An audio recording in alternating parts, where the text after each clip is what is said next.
Thor the God बिचर के part 1 के अंदर हमने देखा कि किस तरीके से एक अननोन इंसान जो कि अपने आप को गॉड द गॉड बिचर के नाम से बुला रहा है, वो थॉर के पास आके अटैक करता है जब थॉर बहुत ज्यादा जवान होता है और वो म्योनियर के वर्दी भी नहीं हुआ होता है। और वहाँ पे वो थॉर को बहुत खतरनाक किस्म का मुकाबला देता है और थॉर को 17 दिनों तक टॉर्चर करता है। लेकिन उसके बावजूद भी थॉर किसी न किसी तरीके से उसके ऊपर ओवरपावर्ड होकर उससे अपनी जान को छुड़वा लेता है। लेकिन कहानी खत्म नहीं होती है, क्योंकि ये गॉर नामी नाइटमेयर जो है ये थॉर का पीछा करते हुए प्रेजेंट डे के अंदर पहुंच जाता है, जहाँ पे अब उसने दर्जनों गॉड्स का काम तमाम कर दिया है और न जाने वो अपने खतरनाक किस्म के मिशन के अंदर जाके टाइम ट्रेवल का इस्तेमाल कर रहा है और इस यूनिवर्स के अंदर होने वाला सबसे पहला एल्डर गॉड उसके दिल को काट के अपने साथ ले आया है।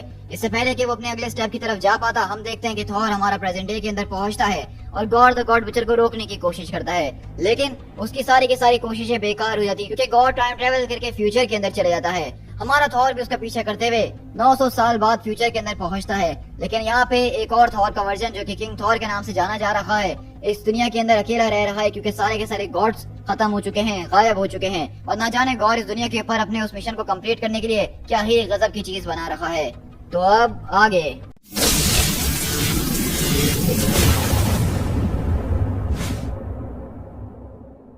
3000 साल पहले अ प्लेनेट विदाउट अ नेम। माँ, मुझे बहुत भूख लग रही है। मैं जानती हूँ मेरे बेटे, इसलिए तो हम यहाँ पे आए हैं, लेकिन अफसोस के साथ मेरे बेटे, ये वो आखिरी केव एप्पल है। लेकिन माँ, ये तो हमारा आखिरी केव एप्पल है, तो आप मुझे इसको खाने क्यों नहीं दे रही हैं? देखो मेरे बेटे, हम इस एप्पल को यहाँ पे छोड़ रहे हैं, ये एक सेक्रेट जगह है, एज अ ऑफरिंग। मेरे बेटे, अगर हम गॉड्स को ये ऑफरिंग नहीं देंगे तो वो हमारे ऊपर से अपनी नजरों को हटा लेंगे। वो गॉड्स ही जो है हमारे ऊपर नजरें रखते हैं और हमें सुरक्षित रखने की हर एक कोशिश करते हैं। माँ, अगर उन सारे के सारे देवताओं को हमारे पर नजर रखने की कीमत चाहिए होती है, तो उन्होंने फिर हमारे डैड की मदद तब क्यों नहीं करी जब उनको एक सन फीवर लग गया था? तुम्हारे फादर ने एक बहुत ही ज्यादा लंबी जिंदगी जी थी, ऑलमोस्ट 30 समर्स की, और उन्होंने अपनी जिंदगी में अपने जवान बेटे को मजबूत होते हुए भी देखा। और हम उनको एक दिन दोबारा देखेंगे माय डियर। एक रात जब हम बैठे हुए होंगे तो वो आसमान के अंदर हमारे सारे के सारे ब्लेस्ड एंसेस्टर्स के साथ हमें नजर आएंगे और वहाँ से वो चमकते हुए हमारे पर नजर रख रहे होंगे। लेकिन माँ, आखिरकार मैं उनको अभी क्यों नहीं देख सकता हूँ? आखिरकार हम उन सारे के सारे देवताओं को कभी देख क्यों नहीं पाए हैं? देखो मेरे बेटे, तुम उनसे एक न एक दिन जरूर मिलोगे। जब तुम्हें उनके ऊपर पूरा विश्वास होना शुरू हो जाएगा तो तुम्हारे सामने वो जरूर आएंगे। तो वहीं से वो बच्चा कहता है कि मुझे उनके ऊपर विश्वास है माँ, आई थिंक आई डू। मेरे बेटे, इस बात को याद रखना कि तुम्हें हमेशा देवताओं की इज्जत करनी होगी और इसके जरिए ही वो तुम्हारे ऊपर हमेशा अपनी ब्लेसिंग्स को बरसाते रहेंगे, जैसे कि उन्होंने मेरे ऊपर हमेशा से बरसाया है। तुम्हें कभी भी अपने देवताओं के ऊपर से अपने ईमान को नहीं खोना होगा। My darling little boy, my beloved god. मामा, ये आखिरकार किस चीज की आवाज थी? जल्दी खड़े हो जाओ गौर, अपने पैरों के ऊपर, हमें यहाँ से आगे बढ़ना होगा। लगता है कि ये सैंड टाइगर्स हैं। भागो गौर, भागो और पीछे पलट के बिल्कुल भी मत देखना। और इसी तरह हम देखते हैं कि वहाँ पे जो गौर होता है वो वहाँ से भागना शुरू करता है, लेकिन उसके पीछे उसकी माँ उसको बचाने के लिए अपनी जान को कुर्बान कर देती है और वो खतरनाक किस्म के जंगली जानवर जो होते हैं वो बेसिकली उसकी माँ को चीर फाड़ के खा जाते हैं।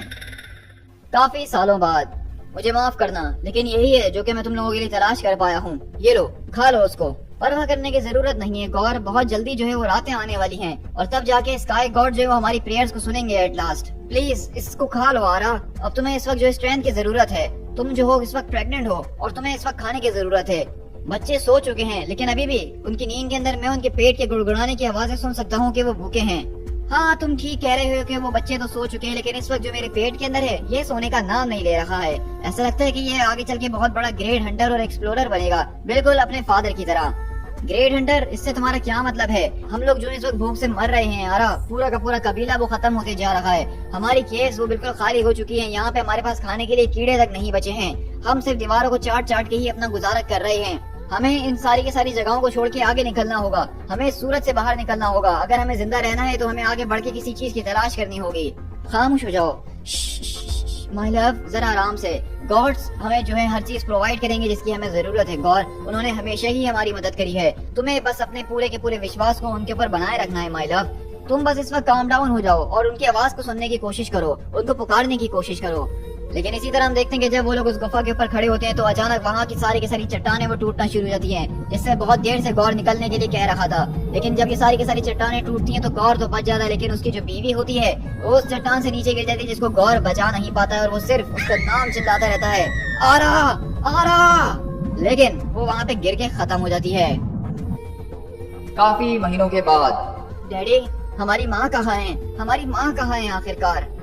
तुम्हारी माँ जो है वो मर चुकी है पिछले 7 सैंडस्टॉर्म से अगार। अब अपने आप को आराम देने की कोशिश करो, हम बहुत जल्द वहाँ पे पहुँच जाएंगे। माँ मर चुकी हैं, जैसा कि मेरी बहन मर गई है उस सन फीवर के जरिए। मैंने कहा था अपनी बहन को, लेकिन डैडी उसने मेरी एक बार बात नहीं सुनी। मैंने कहा था कि उसको इतने ज्यादा पत्थर नहीं खाने चाहिए। देखो मेरे बेटे, तुम बस यहाँ पे रेस्ट करो, हम ऑलमोस्ट वहाँ पे पहुँच चुके हैं। मैं वहाँ पे सामने जंगल देख सकता हूँ जो कि हमारे बिल्कुल ठीक सामने है, जस्ट बियॉन्ड द नेक्स्ट हिल। क्या वहाँ पे कोई वाटरफॉल है? मेरे ख्याल से मैं एक वाटरफॉल को सुन रहा हूँ। हाँ हाँ मेरे बेटे, वहाँ पे वाटरफॉल भी होगा। वहाँ पे घने जंगलात हैं, मोटे मोटे पेड़ हैं और जबरदस्त किस्म के फल हैं। वहाँ पे जाके हम अपनी सारी जिंदगी आराम से रह सकते हैं और हमें कभी खाने के लिए परवाह नहीं करनी पड़ेगी। लेकिन इस वक्त तुम बस अपनी आंखें बंद कर लो और आराम करो मेरे बेटे, and you will never be hungry again, क्योंकि इसके बाद तुम्हें कभी भी भूख नहीं लगेगी। लेकिन हम देखते हैं कि वहाँ पे जब इस पूरे के पूरे सफर के ऊपर गौर अपने बेटे को लेके यहाँ से निकल रहा होता है इस पूरे कबीले से, तो रास्ते में ही उसके बेटे की मौत हो जाती है और वो उसको उन्हीं पत्थरों के अंदर दफना के खड़ा होता है और कहता है, अगर इस वक्त मेरी आंखों के अंदर इतना पानी भी नहीं है कि मैं तुम्हारी मौत के ऊपर अफसोस करके उसको बहा सकूं, मुझे माफ कर देना मेरे बेटे, मुझे माफ कर देना मेरे बेटे कि मैं तुम्हें इस बेकार सी दुनिया के अंदर लेकर आया। गौर, ये तुम क्या कर रहे हो? ऐसा नहीं हो सकता है, मुझे अकेला छोड़ दो रुकोक, मुझे अपने बेटे से आखिरी बार गुड बाय कहने दो पीस के अंदर। लेकिन आखिरकार तुम ये कर क्या रहे हो गौर? तुम्हें पता है ये करना गलत है, इस चीज के लिए हमें सख्त मना किया है। तुम अपने बेटे की बॉडी को इस तरह जमीन के अंदर दफना नहीं सकते हो, उसको छुपा नहीं सकते हो। उस लड़के को भी हमें पेड़ के ऊपर लटकाना होगा जैसे हम अपने हर एक मरे हुए को लटकाते हैं, ताकि गॉड्स उसको देख सकें, ताकि गॉड्स उसको अपने साथ आसमानों के अंदर ले जा सकें। और तुम इस बात को जानते हो गौर कि हमारे कबीले के अंदर हमेशा ऐसा ही होता आया है। तुम अपने बच्चे के सोल को इस तरह से बर्बाद नहीं कर सकते हो, तुम्हें उनको गॉड्स के हाथ सौंपना होगा ताकि वो एक बेहतर जिंदगी गुजार सके। इस तरह तुम उसको जमीन के अंदर सिर्फ कीड़ों का खाना बना रहे हो और कुछ भी नहीं। डू नॉट डैम हिम, जैसा कि तुमने उसकी माँ को डैम किया था। लेकिन वहीं से गौर बोलता है, हम सब ही डैम्ड हो चुके हैं, हमारा कुछ नहीं होने वाला है। क्या कहा तुमने? ये तुम कैसी बातें कर रहे हो गौर? जरा अपनी आंखें खोलो, यू एरोगेंट बास्टर्ड, जरा अपने चारों तरफ देखने की कोशिश करो। हमारे सारे के सारे घर जो हैं वो ड्राई हो चुके हैं, हमारी गुफाओं के अंदर पानी का एक कतरा तक नहीं है। यहाँ पे अब जमीन के अंदर कीड़े भी नहीं बचे जिनको हम खा के अपना पेट भर सकें। हम जहाँ जहाँ जा रहे हैं अपने पीछे अपने ही लोगों को मरता हुआ छोड़ते हुए जा रहे हैं। हमारे पीछे कुछ नहीं, सिर्फ ट्रेल ऑफ डेथ है और कुछ भी नहीं। हमारे ऊपर वो सूरज उग चुका है जो कि अब कभी ढलने का नाम नहीं लेगा। ये सूरज हम सबको मार के दम लेगा। हम सब जो है यहाँ पे भूखे प्यासे और जल के मरने वाले हैं। तुम अपनी उन सारी की सारी मन गढ़ंत कहानियों को मानना छोड़ दो, तुम उन सारे के सारे देवताओं को पूजना छोड़ दो। हम सब ऑलरेडी डैम्ड हो चुके हैं, इससे बुरा हमारा और हो क्या सकता है? राइट नाउ इससे बदतर कुछ हो सकता है क्या? अब तुम जो कोई भी बात करोगे गौर जरा उसको सोच समझ के करना, ऐसा ना हो कि ये बात हमारे देवताओं को बुरी लग जाए, क्योंकि वो तुम्हारी हर एक अल्फाज को सुन सकते हैं। हाँ हाँ, वो मेरे हर अल्फाज को सुन सकते हैं। हाँ, जिस तरह उन्होंने मेरी माँ की प्रेयर्स को सुना था जब उन देवताओं के सामने मेरी माँ को वो जंगली जानवर चीर फाड़ के खा रहे थे। और हाँ, और उन्होंने जिस तरह मेरी बीवी की प्रेयर्स को सुना था जब वो सारी जिंदगी उनको मानते हुए आई है, उनकी पूजा करते हुए आई है, उनका हर एक हुक्म माना, लेकिन उसके बावजूद किस तरीके से वो उसी जमीन के अंदर चले गए अपने बच्चे को अपने पेट में लिए हुए जिसके ऊपर वो कभी खड़ी हुआ करती थी। गौर, अब बस करो, तुम बहुत ज्यादा आगे जा रहे हो। और जिस तरह से तुम लोग दुआ करते हो हर रोजाना अपने देवताओं से, अपने लिए और अपने घर वालों के लिए, जिस तरह तुम खाने के लिए, पीने के लिए और कंफर्ट ऑफ नाइट के लिए दुआ करते हो, लेकिन उस सब के बावजूद तुम लोगों ने सिर्फ एक ही चीज को तलाश करा है, मोर सन मोर सफरिंग। वो सारे के सारे देवता तुम्हारी प्रेयर्स को नहीं सुनते हैं और उसकी सिर्फ एक ही वजह है कि कोई देवता होते ही नहीं है, कभी देवता हुआ ही नहीं करते थे। कोई देवता नहीं है जो कि हमारे ऊपर नजर रखता है, कोई देवता नहीं है जिसको हमारी परवाह है। यहाँ पे सिर्फ हम हैं और जितनी जल्दी तुम इस बात को एक्सेप्ट कर लोगे तुम्हारे लिए जीना उतना ही ज्यादा आसान हो जाएगा। हम इस तरीके से, लेकिन अगले पल हम देखते हैं कि वहाँ पे सारे के सारे जो गांव के लोग होते हैं वो गौर की ये सारी की सारी बातें सुन के उसको पत्थरों से मारना शुरू कर देते हैं, क्योंकि गौर ने आज अपने देवताओं के खिलाफ आवाज उठाई, वो भी पूरे कबीले के सामने। और इसी तरह वहाँ पे सारा का सारा गाँव उसको पत्थरों से मार रहा होता है, उसको गालियां दे रहा होता है और उसी को खाने की मार के बात कर रहे होते हैं। लेकिन वहीं से कबीले का सरदार आता और कहता है, नहीं नहीं नहीं, इसको कोई भी नहीं छुएगा क्योंकि ये अनक्लीन है। हम इसको अपनी बरादरी से बाहर निकालते हैं, ये अब हम में से एक नहीं है। हम इस बात की दुआ करते हैं कि शायद गॉड उसके ऊपर अपनी कुछ मर्सी दिखा दें और उसके सोल को अपने साथ ले जाएं गौर, लेकिन अब तुम्हारा कुछ नहीं हो सकता है। मैं इस बात की दुआ करता हूँ कि गॉड्स तुम्हारे सोल के ऊपर मर्सी करें गौर, लेकिन मैं इस बात को भी जानता हूँ कि ये सूरज तुम्हारे ऊपर बिल्कुल भी मर्सी नहीं करेगा। और इसी तरह हम देखते हैं कि बेसिकली गौर के गांव वालों ने ही उसको मार मार के अपने गांव से बाहर निकाल के अपने कबीले से बेदखल कर दिया है और वो सब अलग रास्ते पे जा चुके हैं। और इस तपती हुई धूप के अंदर, इस रेगिस्तान के अंदर जहाँ पे पानी का एक कतरा नहीं है, जहाँ पे खाने के लिए एक पौधा नहीं है, उस पूरी की पूरी तपते हुए सहरा के अंदर ये गौर जो है वो आगे बढ़ रहा होता है अपनी मौत और जिंदगी से खेलते हुए। लेकिन अब वो यहाँ पे चलते चलते बहुत थक चुका होता है, वो यहाँ गिर जाता है और अपनी बीवी बच्चों को याद कर रहा होता है क्योंकि उसने अपनी जिंदगी के अंदर सब कुछ खो दिया है। मैं बहुत थक गया हूँ आरा, मैं बस तुम्हारे पास आना चाहता हूँ, मैं मरना चाहता हूँ। ना मुझे कोई जन्नत चाहिए, ना मुझे कोई जहन्नुम चाहिए, मैं बस मौत चाहता हूँ। मैं इस सब के बारे में कभी नहीं सोचना चाहता हूँ। ये सारी की सारी फीलिंग, ये सारी की सारी ब्लैकनेस, मुझे ये सब कुछ महसूस नहीं करना है। ये सारी की सारी तकलीफ, ये सारा का सारा दर्द, ये सारी की सारी ब्लैकनेस, ये ब्लैकनेस मुझे अपने अंदर न बोले। मैं कुछ नहीं हासिल करना चाहता हूँ, मुझे कुछ नहीं चाहिए, ना ही जन्नत ना ही दोज़ख। प्लीज मुझे बस यही चाहिए कि मेरी मौत हो जाए। लेकिन अगले पल हम देखते हैं कि आसमान में वहाँ पे कोई चीज जोर से जो है चीरते हुए आसमानों को ज़मीदा जमीन की तरफ आती है, और जैसे ही वो यहाँ पे आके गिरती है वहाँ पे एक जबरदस्त किस्म का धमाका होता है। अब आखिरकार ये क्या चीज है? क्या तुम लोग मुझे सुकून से मरने भी नहीं दोगे? ये क्या है आखिरकार, क्या हो रहा है ये? और अगले पल हम देखते हैं कि बेसिकली यहाँ पे उस पूरे की पूरे गड्ढे के अंदर जब आके गौर देखता है तो वहाँ पे वो देखता है कि यहाँ पे कोई इसको खतरनाक किस्म के गॉडली बीइंग्स नजर आ रहे हैं, जो कि दोनों एक दूसरे से मुकाबला कर रहे हैं, दोनों एक दूसरे को जान के ऊपर मारने के लिए तुले हुए हैं। और वो कहता है कि गॉड्स, सच में यहाँ पे गॉड्स हुआ करते थे, मतलब मैं गलत था। हेलो, क्या तुम में से कोई बात कर सकता है? ये सब हो क्या रहा है? लेकिन हम देखते हैं कि जब यहाँ पे गौर उनकी तरफ आता है तो उसमें से गॉड गौर की तरफ देखता है और कहता है मुझे मदद की जरूरत है, मेरी मदद करोगे? तो गौर उनकी तरफ देखता और कहता है कि मदद? तुम्हारी? तुम्हें मदद की जरूरत है, वो भी मेरी? तुम आखिरकार तब कहाँ थे जब मेरे बच्चे जो है वो भूखे मर रहे थे?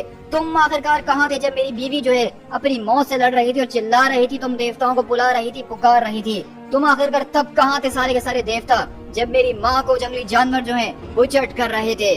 तुम लोग उस वक्त कहाँ थे जब हमें अपने देवताओं की सबसे ज्यादा जरूरत थी? लेकिन हम देखते हैं कि जब यहाँ पे गॉड उन सारे के सारे गॉड के करीब पहुँचता है तो उसमें से जो एक गॉड ब्लैक कलर का होता है, उसने तलवार गोल्डन गॉड के सीने के अंदर घुसाई हुई होती है। लेकिन हम देखते हैं कि जैसे ही गौर उसके करीब पहुँचते है तो वो तलवार अचानक से जो है एक तरह के सिम्बियोट के अंदर बदल जाती है और वो गौर की तरफ आके चढ़ना शुरू हो जाती है।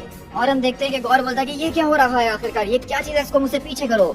लेकिन हम देखते हैं कि वो जो कोई भी चीज होती है गौर के हाथ में आके खतरनाक किस्म का नुकीला पत्थर बन जाती है और गौर उसको पकड़ता है अपने हाथों में और बोलता है, ये काफी सालों पहले की बात है जब सबसे पहली बार वो आसमान से गिर के मेरे हाथों के अंदर आया था। ये उस मुल्क की बात है जिसका कोई नाम नहीं था, और जब मैंने उसको सबसे पहली बार उठाया था उसके बाद ही मैंने अपने सबसे पहले गॉड को बुचड़ किया था। और जैसा कि मैं उनको मारने के बाद वहाँ पे खड़ा हुआ था उनके पूरे के पूरे खून के अंदर लथपथ, तो मेरे दिमाग के अंदर सिर्फ एक ही सिंपल क्वेश्चन था जो कि मंडरा रहा था। मैं बस इसी बात को सोच रहा था, क्या इस पूरे के पूरे यूनिवर्स के अंदर और भी ऐसे गॉड्स मौजूद हैं? और इसी तरह हम देखेंगे कि किस तरीके से यहाँ पे गॉड जो है वो बेसिकली इन दोनों के दोनों गॉड्स को उन्हीं के वेपन से मार देता है, और वही वेपन बेसिकली गॉड की सारी पावर्स का सबब बनता है। और गॉड बेसिकली उस वेपन को इस्तेमाल करना सीखता है, उसको मोल्ड करना सीखता है, उससे जबरदस्त किस्म के आर्मर्स बनाता है और इस प्लेनेट को छोड़ के स्पेस के अंदर जाता है, सिर्फ इस तलाश के अंदर कि उसको दुनिया के अंदर और ज्यादा गॉड्स को तलाश करना होगा।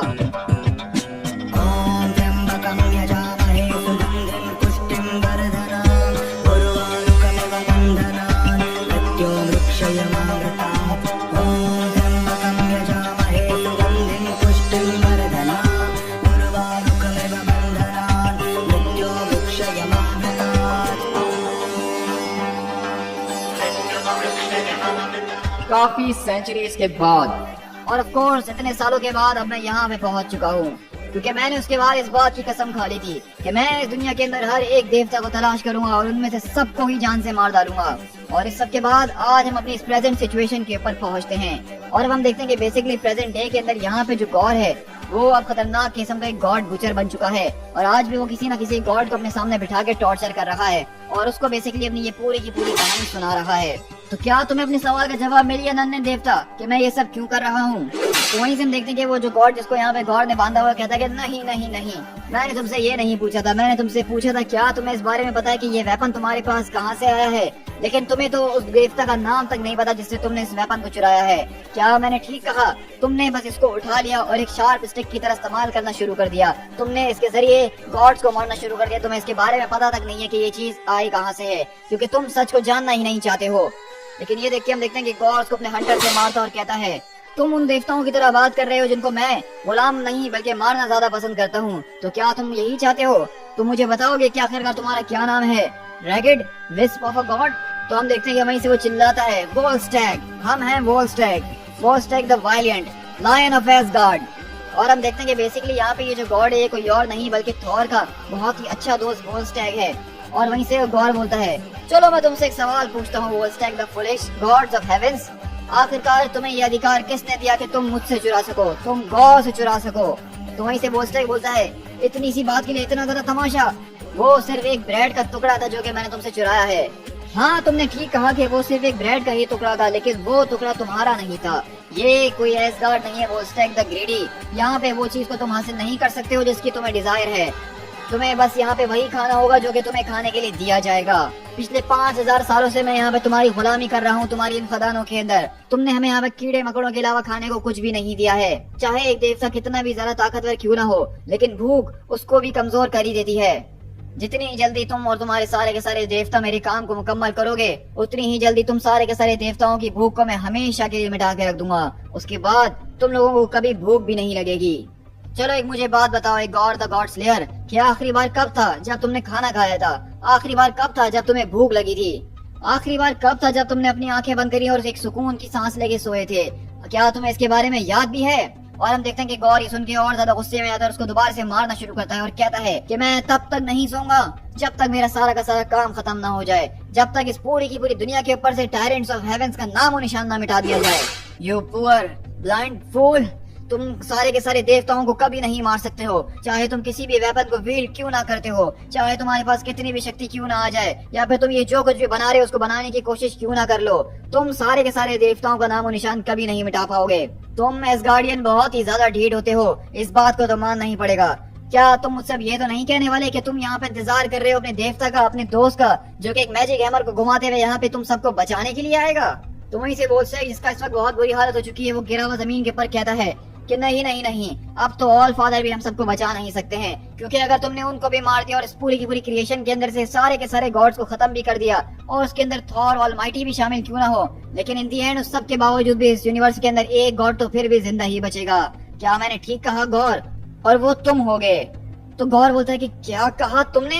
तो वोल्स्टेक बोलता है कि जरा अपनी तरफ देखो, जरा अपनी हालत देखो कि इस वेपन ने तुम्हें क्या से क्या बना दिया है। तुम पिछले हजारों सालों से जिंदा हो, पिछले हजारों सालों से अपनी मर्जी से लोगों को मारते हुए आ रहे हो, अपने आंखों के सामने हजारों दुनियाओं को बर्बाद कर चुके हो और बना भी चुके हो अपनी इमेज के अंदर। तुमने जो है गॉड्स को चेन्स के अंदर बांध दिया है। तो अगर तुम अपने आप को एक देवता नहीं मानते हो तो क्या मानते हो? तुम आज तक के सबसे ज्यादा फूल और डिस्पिकेबल गॉड हो जिसको मैं आज तक जानता हूँ। लेकिन ये देख के हम देखते हैं कि वहाँ पे गौर उसकी तरफ देखता है और खामोशी से ग्लिपल अपने सारे के सारे वेपन्स को अंदर रख लेता है। तो वहीं से वोल्स्टेक बोलता है कि क्या हुआ, क्या तुम मुझे और कोड़े नहीं लगाओगे? क्या तुम मुझे यहाँ पे कीड़े मकोड़े खाने पे मजबूर नहीं करोगे और उस खदान के अंदर काम नहीं करवाओगे? लेकिन अगले पल हम देखते हैं कि गौर यहाँ पे आता अपने हाथ में कील और एक हथौड़े को लिए हुए, और अगले पल वोल्स्टेक के हाथों को लकड़ी के साथ कीलों से मार के लटका देता है। और हम देखते हैं कि अगले पल गौर यहाँ पे आता है, उसके सामने उसका बेटा मौजूद होता है और कहता है कि मेरे बेटे अब तुम बाहर आ सकते हो, तुम्हें डरने की जरूरत भी नहीं है, अब वो तुम्हें और हर्ट नहीं करेगा, आओ इधर आओ, तुम आखिरकार वहाँ छुपके से क्या देख रहे हो? तो वहीं से उसका बेटा आता है और कहता है कि मैं बहुत ज्यादा भूखा हो रहा हूँ, तुम्हें भूख लग रही है? नहीं नहीं नहीं, मेरे बेटे को कभी भूख लगी नहीं सकती है, आओ मेरे साथ, हम देखते हैं कि तुम्हें क्या चीज पसंद है और मैं गुलामों के जरिए तुम्हारे लिए उस चीज को फौरन यहाँ पे मंगवाता हूँ। लेकिन डैड, आखिरकार ये सारे के सारे बैड गॉड्स, इनका नामो निशान आप कब मिटाएंगे? जल्द मेरे बेटे, बहुत जल्द इन सब का नामो निशान मैं मिटा के रखने वाला हूँ। और अगली बार हम देखते हैं कि बेसिकली वो यहाँ पे वोल्स्टेक को उस पूरे के पूरे लकड़ी के ऊपर बांध के यहाँ पे मरने के लिए लटका देता है। और हम देखते हैं कि सिर्फ यहाँ पे वोल्स्टेक नहीं, बल्कि इससे पहले वो और भी ज्यादा इस तरह के गॉड्स को मार के लटका चुका है। जाग जाओ गॉड ऑफ थंडर, अभी तक हमारी कहानी खत्म नहीं हुई है, जागो। और इसी तरह हम देखते हैं कि वहाँ पे यंग थॉर हमारे एक सपने से जागता है और उसके साथ जो लड़कियां सो रही होती है वो भी उठती है और कहती है, हाँ क्या गॉड ऑफ थंडर इतनी जल्दी राउंड 2 के लिए तैयार भी हो चुका है? थॉर, आप कुछ बोलते क्यों नहीं हैं? और थॉर वहाँ हाफता कांपता बोलता है, वो मरा नहीं है अभी तक। कौन? आप किसकी बात कर रहे हैं? कौन नहीं मरा? कोई नहीं, तुम्हें परवाह करने की जरूरत नहीं अपने इस छोटे से सर के साथ। ये आप किस तरह की बात कर रहे हैं मुझसे गॉड ऑफ थंडर? मैंने जब से चलना भी नहीं ठीक तरीके से सीखा था, मैं तब से ही लोगों के मुंह के पर मार मार के उनकी नाक को स्मैश कर रही हूँ। मैं आपकी एक शील्ड मेडन हूँ, मैं कोई आपकी चरवाहे चराने वाली की बेटी नहीं हूँ जिससे आप इस तरह से बात कर सकें। बताइए मुझे, हमें किसको जाके मारना होगा और मैं आपके साथ चलूंगी। आपको ये बात बेहतर तरीके से पता होनी चाहिए कि वॉर और लव मैं दोनों नेकेड और बर्जरकर रेज के साथ करती हूँ। थॉर, बताइए आखिरकार कौन है? इसी तरह हम देखते हैं कि थॉर अपने अजान बॉन को लेते हुए आगे की तरफ जाता है और कहता है, कोई है, there's no one here, यहाँ पे कोई नहीं आ रहा है, बस लगता है कि ये मेरा वहम था। आजकल हम बच्चों की तरह एक्ट करने की कोशिश कर रहे हैं, हम छोटे मोटे शेडोज से भी घबरा जाते हैं। 8 दिन गुजर चुके हैं जब हमने गॉड द गॉर बुचर को जान से मारा था, लेकिन उसके बाद से ही उसने हमारी नींदों को चुरा के रखा हुआ है और अभी तक वो हमारे दिमाग के ऊपर चढ़ा हुआ है। मैं इस बात की ख्वाहिश करता हूँ कि आज की रात मुझे वो कोई और का ख्वाब ना आए, और इसका मतलब ये है कि आज की सारी रात तुम्हें मुझे जगा के रखना होगा। और अगले पल हम देखते हैं कि बेसिकली वो लेडी और थॉर आपस में एक दूसरे से लव करना शुरू करते हैं। Iceland 893 AD. ये चिल्लाने की आवाज किसी के दर्द से नहीं थी, बल्कि ये आप समझ सकते हैं कि एक तरह की बैटल क्राई थी। लेकिन आज रात आने वाली आवाजों में से ये आखिरी आवाज नहीं थी, क्योंकि आज की रात वो सारे के सारे शेडोज बाहर निकल कर आए थे इस गांव के ऊपर, और वो इन सब को खत्म करने के लिए आए हैं। Ash gourd many millennia from now। तो क्या सच में आप मैं हूँ? हाँ, तुम बिल्कुल ठीक समझे मेरे बेटे, हाँ तुम बिल्कुल ठीक समझे, बस तुमसे ज्यादा ओल्डर, वाइजर और एक जबरदस्त किस्म की बियर्ड के साथ मैं तुम ही हूँ। लेकिन आखिरकार आपकी आंख के साथ क्या हुआ है, और क्या ये हाथ डिस्ट्रॉयर आर्मर का है? क्या अब तुम यहाँ पे आके इस तरह के फजूल से सवालों के जवाब मुझसे मांगते रहोगे एक हाफ वेटेड हरक्यूलिस की तरह, या फिर हम यहाँ पे काम की बात करें? क्या तुम तो ऐसे एक्ट कर रहे हो जैसे तुमने कभी टाइम ट्रेवल ही नहीं किया हो पहले। हमने काफी बार टाइम ट्रेवल किया है, लेकिन इससे पहले कभी हमने अपने आप का इंतजार नहीं करा जब हमने फ्यूचर के अंदर या पास्ट के अंदर ट्रेवल करा था। तो क्या ये एसगार्ड है? आखिरकार यहाँ पे हुआ क्या है? सारे के सारे लोग कहाँ हैं? मेरे बेटे जरा आराम से, एक वक्त में एक ही सवाल किया जाए तो ज्यादा बेहतर होगा लड़के। और उस सवाल का जवाब देते हैं सबसे पहले, जो कि तुमने यहाँ आने के साथ ही पूछा था कि गॉड द गॉड बुचर कहाँ हैं। और इसी तरह हम देखते हैं कि यहाँ पे किंग ओडिन अपने थॉर को जो प्रेजेंट डे से यहाँ पे आया है उसको अपने साथ लेके अपने चैम्बर के अंदर जाते हैं, और कहता है कि ये तो सीट ऑफ हाई फादर है जिसपे ओडिन बैठा करते थे, और यहाँ पे तो सिर्फ एक ऑल फादर ही अंदर आ सकता है। तो वहीं से किंग थॉर बोलता है कि तुम बिल्कुल ठीक कह रहे हो इस बारे में बेटे। तो थॉर वहाँ चौंक जाता है, कहता है कि तुम, मेरा मतलब हम जो है ऑल फादर हैं। तो किंग थॉर बोलता है कि मैं ऑल फादर हूँ और तुम्हारे बारे में कुछ कहा नहीं जा सकता है। तुम आखिरकार इस वक्त हो क्या, एक Avenger, guardians of the Galaxy, या फिर तुमने अपना ही कोई नया ऑर्डर बना लिया जिसको तुम लेके चल रहे हो? क्या अभी तक तुम सूरज के अंदर गए हो और वहां जाके तुम एक कॉस्मिक गॉड कॉप के अंदर बदल गए हो? तो थॉर बोलता है कि क्या ये सब आप क्या बातें कर रहे हैं, ऐसा अभी तक मेरे साथ कुछ भी नहीं हुआ। अच्छा चलो खैर, अगर ऐसा नहीं हुआ तो इन सारी बातों को भूल जाना, क्योंकि ये तुम्हारा फ्यूचर है जो कि तुम्हें पता नहीं होना चाहिए था। लेकिन जरा एक मिनट, अगर आप सच में मेरा फ्यूचर का वर्जन है तो क्या आपको ये सारी की सारी बातें याद नहीं है? क्या इस तरह हम एक दूसरे से पहले नहीं मिल चुके हैं? देखो मेरे बेटे, इस वक्त मेरी उम्र इतनी हो चुकी है कि मुझे तो अपने ट्राउजर को बकल अप करना भी नहीं आता है, और यहाँ पे हम बात कर रहे हैं टाइम ट्रेवल की, जिसके रूल्स आज तक किसी को भी समझ में नहीं आए हैं। कोई नहीं जानता कि ये काम किस तरीके से करता है और उसके पीछे क्या लॉजिक्स होती हैं। हाँ, आप शायद ठीक ही कह रहे हैं, मुझे भी टाइम ट्रेवल से बहुत ज्यादा नफरत है। हाँ, और वो तुम्हें आगे जाके हमेशा नफरत रहने भी वाली है। तो ये बताइए कि इस वक्त हम क्या तलाश कर रहे हैं? इसी तरह हम देखते हैं कि किंग थॉर यहाँ पे अपनी सारी की सारी मशीनरीज वगैरह का इस्तेमाल करते हुए यहाँ पे सर्च करता है और कहता है वो सारे के सारे लोग जा चुके हैं, दे आर रियली गॉन। चले गए? लेकिन कहाँ? लगता है ग्रेगोर ने उनको वापसी अपने घर बुला लिया है। देखने से तो ऐसा ही लग रहा है। पिछले 900 सालों के अंदर ये पहली बार हुआ है कि एसगार्ड का आसमान साफ हो चुका है, सारी की सारी सीज अब टूट चुकी है। बाय माय बियर्ड, लगता है कि अभी भी हमारे पास एक चांस मौजूद है। मुझे जाना होगा और इस वॉर की तैयारी करनी होगी। तुम जाओ और तुम भी जाके ऐसा ही करो यंग गॉड ऑफ थंडर। हम बिल्कुल तैयार हैं, हम अभी ही तैयार हैं, हमें किसी तैयारी की कोई जरूरत नहीं है। हमें अभी इसी वक्त निकलना होगा, वरना हम जब तक यहाँ इंतजार करेंगे और गॉड जो है वो मरते ही रहेंगे। तुम्हें शायद मेरी बात समझ में नहीं आ रही है यंग थॉर, हमें इस बैटल के लिए प्रिपेयर होके जाना पड़ेगा, क्योंकि जिस चीज को हम फेस करने के लिए जा रहे हैं ऐसा कभी हमने पहले कभी कुछ फेस नहीं किया है। ये कोई छोटा मोटा रैग्नारॉक नहीं है जिसके सामने हम खड़े हैं, बल्कि ये हर चीज का अंत है जिसको हम सोच भी नहीं सकते थे। This is apocalypse unparalleled. यहाँ से तुम ईस्ट विंग की तरफ जाओगे तो तुम्हें वहाँ एक चैम्बर नजर आएगा, वो सारे के सारे किंग के स्टैचूज को पार करने के बाद होगा। मेरे ख्याल से तुम उस कमरे के अंदर कभी नहीं गए हो। हाँ, हम कभी वहाँ पे नहीं गए, क्योंकि ओडिन कहा करते थे कि वहाँ पे सिर्फ एक ऑल फादर ही जा सकता है। तो खैर, अब हम तुम्हें इजाजत देते हैं। अब मेरे साथ तुम भी तो ऑल फादर हो यहाँ के, जाओ और वहाँ जाके तुम्हें कुछ जबरदस्त किस्म की चीजें मिलेंगी, उनको देखो और उनसे कुछ सीखने की कोशिश करो और अपने आप को प्रिपेयर करो। और इसी तरह हम देखते हैं कि वहाँ से किंग थॉर अपनी तैयारी के लिए चले जाता है, अपने आप को पावर अप वगैरह देने के लिए, ताकि वो उस बैटल के लिए तैयार हो सके। और वहीं से हमारा यंग थॉर उस चैम्बर के पास आता और कहता है ये सब कुछ ठीक नजर नहीं आ रहा है, परहैप्स ये शायद उन्हीं टाइमलाइन में से एक टाइमलाइन तो नहीं जिसका अक्सर मेरे एक्समैन हमसे कहा करते थे। लेकिन मुझे ये देख के अभी भी काफी हैरत हो रही है कि मैं इतना ज्यादा ग्रो ओल्ड कर चुका हूँ कि मैं अपनी फादर की जगह ले चुका हूँ। अब आखिरकार इन दरवाजों के पीछे ऐसी कौन सी चीज मौजूद है जिसको मुझे आज तक जाने नहीं दिया, और अब जहाँ पे जब सारे के सारे गॉड्स को गौर बुचर मार रहा है तो मुझे यहाँ पे आके तैयारी के लिए कहा जा रहा है। और इसी तरह हम देखते हैं कि अगले पल जब थॉर उस कमरे का दरवाजा खोलता है तो वहाँ पे ऑल फादर की पर्सनल शराब की बीड़े पड़े हुए होते हैं। और ये देख के थॉर बोलता है वेल आई सपोज कि एक गिलास पीने से किसी को कोई तकलीफ नहीं पहुंचेगी। लेकिन इसी तरह हमारी कहानी आती है उसके सीधा यंग थॉर के पास, जहाँ पे हम देखते हैं कि जिस गांव के अंदर वो मौजूद है वहाँ पे उसके ऊपर एक जबरदस्त तरीके का अटैक होता है, जहाँ पे उसके ब्लैक बर्जर्कर्स आते हैं उसके ऊपर अटैक करने के लिए, और थॉर बिना अपने कपड़ों के बर्फ के अंदर आके गिरता है और अपने यान बॉम्ब उठाते हुए उनके ऊपर अटैक करता है। उसने ही तुम्हें भेजा है ना? क्या मैंने ठीक कहा? The God butcher. हम जानते थे कि वो अभी तक मरा नहीं है, लेकिन आखिरकार वो बुज़दिल कहाँ है और वो तुम लोगों के पीछे क्यों छुप रखा है? मेरे सामने तो आई, एक बार मैं इसका जो बचा कुचा शरीर है उसको भी काट के खत्म कर दूंगा। बात करो मुझसे, यू ब्लडलेस डॉग्स। आखिरकार तुम्हारा मास्टर कहाँ है? Where is the? लेकिन अगले पल हम देखते हैं कि वो बेसिकली ब्लैक बर्जर्कर अपने हाथ में एक तरह का जैम स्टोन लेकर आता है और उसको अगले पल वो थॉर के ऊपर मारता है, जिसके जरिए हम देखते हैं कि बेसिकली उस पूरे की पूरी चीज के अंदर वही ब्लड मौजूद था गॉड ऑफ क्रोनक्स का। और इसी तरह हम देखते हैं कि जब वो ब्लड थॉर के नीचे गिरता है तो यंग थॉर हमारा टेलीपोर्ट होते हुए यहाँ पे कहीं और आता है। एट लास्ट मेरा सबसे ज्यादा पसंदीदा थॉर, तुम्हारा स्वागत है। वेलकम टू द प्लेस जहाँ पे गॉड्स मरने वाले हैं। और इसी तरह हम देखते हैं कि गॉर द गॉड बुचर ने यंग थॉर को भी अपनी फ्यूचर वाली टाइमलाइन के अंदर बुला लिया है। गॉर, इस बार हम जब तुम्हें काटेंगे तो इस बात को याद रखना कि तुम दोबारा जुड़ नहीं पाओगे। लेकिन इसी तरह हम देखते हैं कि गॉर वहाँ पे आके थॉर को अपने पूरे के पूरे ऑल ब्लैक के अंदर जकड़ लेता है और उसको वहाँ पे यहाँ से वहाँ पटा खड़ा होता है, उसको पीट रहा होता है। तो अब मुझे बताओ कि आखिरकार हम कहाँ थे जब हम आखिरी बार मिले थे? हाँ, तुम्हारे दोस्त आ गए थे तुम्हें बचाने के लिए। उस पूरी की पूरी केव के अंदर हमारी बातें अधूरी रह गई थी। Many millennia from now, the black world of Gore। मुझे माफ कर देना मेरे बेटो, मुझे माफ कर देना कि मैंने तुम सबको फेल करा। मैं तुम लोगों की माफी के लिए प्रार्थना करता हूँ और तुम्हारी स्ट्रेंथ के लिए। और अगर तुम्हारे बच्चे अभी भी कहीं जिंदा हैं, तो हम उनको जरूर तलाश करेंगे। और इस बात की कसम खाता है एसगार्ड का राजा। थॉर, आखिरकार तुम कहाँ हो? क्या तुम अभी तक तैयार नहीं हुए हो? और तुम्हें कितना वक्त लगने वाला है? क्या तुम तैयार हो गए हो मेरे साथ चलने के लिए और सितारों के बीच अपनी जान को गंवाने के लिए? क्या तुम तैयार हो चुके हो ताकि हम गॉड द गॉड बुचर के चेहरे के ऊपर जाके हंस सकें? थॉर बिल्कुल तैयार हो चुका है, लेकिन अभी भी हमें कुछ सवालों के जवाब की जरूरत है। हमें बताइए कि आखिरकार ये एसगार्ड के साथ क्या हुआ है? एसगार्ड के साथ क्या हुआ है तुम मुझसे ये पूछते हो? इसके साथ गॉड द गॉड बुचर हुआ है।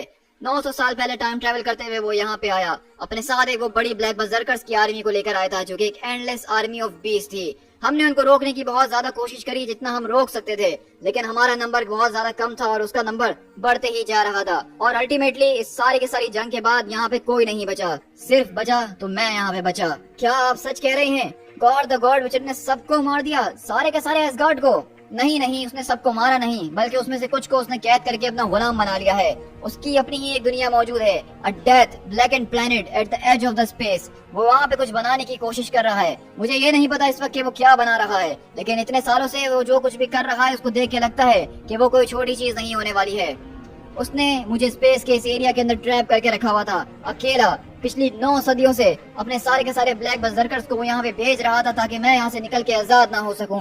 और एक पल के लिए मुझे भी ऐसा लगा कि एसगार्ड मेरा जो है प्रिजन बनने वाला है सारी की सारी इटर्निटी के लिए। लेकिन उसके बाद तुम यहाँ चले आए, तुम्हें देखा मैंने तो मैंने जाना कि मैं जवानी के अंदर कैसा हुआ करता था। एक यंग गॉड ऑफ थंडर जो किसी से नहीं डरता है, किसी के आगे नहीं झुकता है। और तुम्हारा जोश देखने के बाद सच कहूँ मेरे बेटे, तो मेरे अंदर भी एक जोश जाग गया और first time in the centuries मुझे दोबारा से एक गॉड की तरह महसूस हुआ। और ये बात भी माननी ही पड़ेगी कि इतने सालों के बाद अचानक मेरे जिस्म के अंदर मुझे थॉर फोर्स भी महसूस हो रही है, जो कि बादलों की तरह गरज रही है, जो कि पिछले कई सालों से मैंने महसूस तक नहीं करी। Thor force? कहीं आपका इससे मतलब ओडिन फोर्स तो नहीं है? ये वही औसम पावर है जो कि ओडिन वील्ड किया करते थे? हाँ, तुम ठीक कह रहे हो, ये पहले ओडिन फोर्स हुआ करती थी, लेकिन अब ये मेरी हो चुकी है। तो ये अब थॉर फोर्स है बच्चे, और मेरे पास ये पिछले 10,000 सालों से मौजूद है। आज से पहले किसी भी ऑल फादर ने इस फोर्स को इतने ज्यादा लंबे वक्त के लिए अपने साथ कैरी नहीं किया है। यही हमारा चांस है। गॉड ने अपने सारे के सारे मिनियंस को वापसी घर बुला लिया है और वो यही चाहता है कि हम उसके पीछे जाएं उसको रोकने के लिए, और हम ऐसा ही करेंगे, हैमर्स इन हैंड। क्या तुम मेरे साथ हो थॉर? बिल्कुल, टू द एंड थॉर। तो फिर मुझे भी इसमें से थोड़ी सी शराब पिलाओ और हम लोग एक साथ मिलके आगे बढ़ेंगे। For the honour in the realm eternal, for vengeance divine, the last charge of the armies of Asgard, the last ride of gods of thunder. और इसी तरह एसगार्ड के ऊपर होने वाला सबसे लंबा जहाज, उसको सेल करते हुए अक्रॉस द कॉस्मोस, दोनों के दोनों थॉर इसके अंदर बैठ के गॉड द गॉड बुचर के पीछे जा रहे थे। लेकिन इस सब के बावजूद भी गॉड को रोकने के लिए इतना सब काफी नहीं होने वाला है। और अगले पल हम यहाँ से गॉड के प्लेनेट के ऊपर शिफ्ट होते हैं, जहाँ पे वो कहता है इसको ले जाओ अपने साथ। मैंने इससे काफी मजे ले लिए हैं, अब तुम जाओ और जाके अपने मजे ले लो यंग प्रिंस। हमारे नए मेहमान को उसकी कंस्ट्रक्शन साइट के ऊपर ले जाओ और उसको सिखाओ कि उसको खदानों के अंदर किस तरीके से काम करना है। हमारे नए मेहमानों को कंस्ट्रक्शन साइट के ऊपर लेकर जाया जाए, उनको बताओ कि खदानों के अंदर कैसे काम करना है। बस थॉर को यहाँ पे छोड़ देना। मैं यहाँ पे इसको बिल्डर्स के साथ समिट पे रखना चाहता हूँ। मैं चाहता हूँ कि थॉर ये सारा का सारी चीजें अपनी आंखों से देखे जब ये फाइनली कंप्लीट हो जाएगी। ताकि थॉर इस बात को देख सके कि थॉर ही वो आखिरी कील है जो कि ठुकने के बाद इस सारी की सारी चीजों को कंप्लीट करेगा। The present day, omnipotent city, nexus of all the gods. Well, क्या तुम अब यहाँ पे खड़े होके इसी तरह मेरा वक्त बर्बाद करोगे और मेरी हवा को अंदर खींचते रहोगे? बकना शुरू करो। या फिर तुम्हें ये भी करना नहीं आता है? गॉड ऑफ द वॉच, हमारे कम्युनिकेशन डिवाइसेस जो कि हमने क्रोनक्स के ऊपर भेजे थे, जैसा कि आपने कहा था लॉर्ड लाइब्रेरियन, लेकिन हमें उसके अंदर कोई सक्सेस हासिल नहीं हुई है। द गॉड प्रीस्ट ने बहुत ज्यादा ड्रोन्स को डिस्पैच करा है उस पूरे के पूरे वर्ल्ड को तलाश करने के लिए जिसको हम बिलीव कर रहे थे कि वो क्रोनक्स हो सकता है, लेकिन अभी तक किसी भी ड्रोन से हमारे पास कोई जवाब नहीं आया है। और गॉड्स का यही सजेशन है कि फ्यूचर के अंदर अगर आप किताबों को ना ही जलाएं तो ज्यादा बेहतर होगा, क्योंकि उन किताबों को आपको इंश्योर किया गया था कि आपको प्रोटेक्ट करना है, स्पेशली उन किताबों को जिनके अंदर ऐसी जगहों के नक्शे मौजूद है जिसको कोई नहीं जानता है। और अब उस किताब के जल जाने के बाद हम क्रोनस को लगता है कि कभी तलाश नहीं कर पाएंगे। यहाँ पे बिलियंस ऑफ गॉड्स मौजूद हैं इस पूरी की पूरी सिटी के अंदर, और यहाँ पे सिर्फ मेरे ऊपर ही सवाल उठाया जा रहा है, बाकी के सारे यूजलेस वंस कहाँ हैं? देखिए, हमें तो बस यहाँ पे यही बताया गया है कि इस पूरी की पूरी लाइब्रेरी के इसी पोर्शन के ऊपर इन्फ्लेट करने की कोशिश की गई है। तो हम इसी बात की सजेशन देते हैं लॉर्ड लाइब्रेरियन कि आप अपने एरिया की सिक्योरिटी को थोड़ा सा बढ़ाइए। अच्छा, तो मुझे ये बताओ, क्या तुमने department of state and taxes से बात करी, जैसा कि मैंने तुम्हें पूछने के लिए कहा था? ब्लड ऑडिटर्स ने इस बात की रिपोर्ट करी है कि कॉस्मोस के एंड से उन्होंने गॉड ब्लड को पाया है जहाँ पे बिलीव किया जा रहा था कि क्रोनक्स हो सकता है, लेकिन उसको कंफर्म करने का कोई तरीका? तो क्या अभी तक हमारे पास थॉर की तरफ से भी कोई खबर नहीं आई? वो एसगार्डियन, नहीं, उसकी तरफ से भी कोई खबर नहीं आई है। तो वहीं से शेड्रैक आता और कहता है कि वो जा चुका है, Thor is lost in the forevers, जैसा कि गॉर खो चुका है।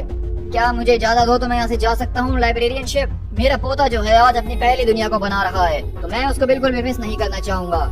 1 मिनट जरा, इतनी जल्दी में क्या है? फौरन से पार्लियामेंट को यहाँ पे सेशन के अंदर बुलाया जाए। लेकिन आप ये क्या कह रहे हैं? क्या हम ये चीज कर भी सकते हैं? अरे, मेरा जो दिल चाहेगा मैं वो कर सकता हूँ। अब मेरा ज्यादा दिमाग खराब करने की कोशिश मत करो। जाके उन गॉड से बोल दो कि अगर वो चाहते हैं कि उनकी किताबों के पन्नों को मैं जला के राख ना करूँ और उनकी फैमिली हिस्ट्री को किताबों से फाड़ के फेंक ना दूं, तो उनको वैसा ही करना होगा जैसा आज लॉर्ड लाइब्रेरियन कह रहा है। तुम मेरे पास आओ जरा। तुमने क्या नाम बताया था अपना? मेरा नाम शेड्रैक है, गॉड ऑफ बबल्स एंड बालरीनास। तुम मुझे बताओ, आखिरकार तुम गॉड बुचर के बारे में क्या जानते हो, शेड्रैक द मैड? कुछ नहीं, यहाँ पे ऐसा कुछ जानने के लिए है ही नहीं, और बहुत जल्दी सब कुछ खत्म हो जाएगा। All of this, all of us, ये इस तरीके से ज्यादा बेहतर है। मैं जानता हूँ कि मुझे उसकी मदद नहीं करनी चाहिए थी, मैं जानता हूँ, लेकिन इस तरीके से सब कुछ आसान हो जाएगा। तुम ये क्या बड़बड़ा रहे हो? तुमने क्या मदद करी है उसकी?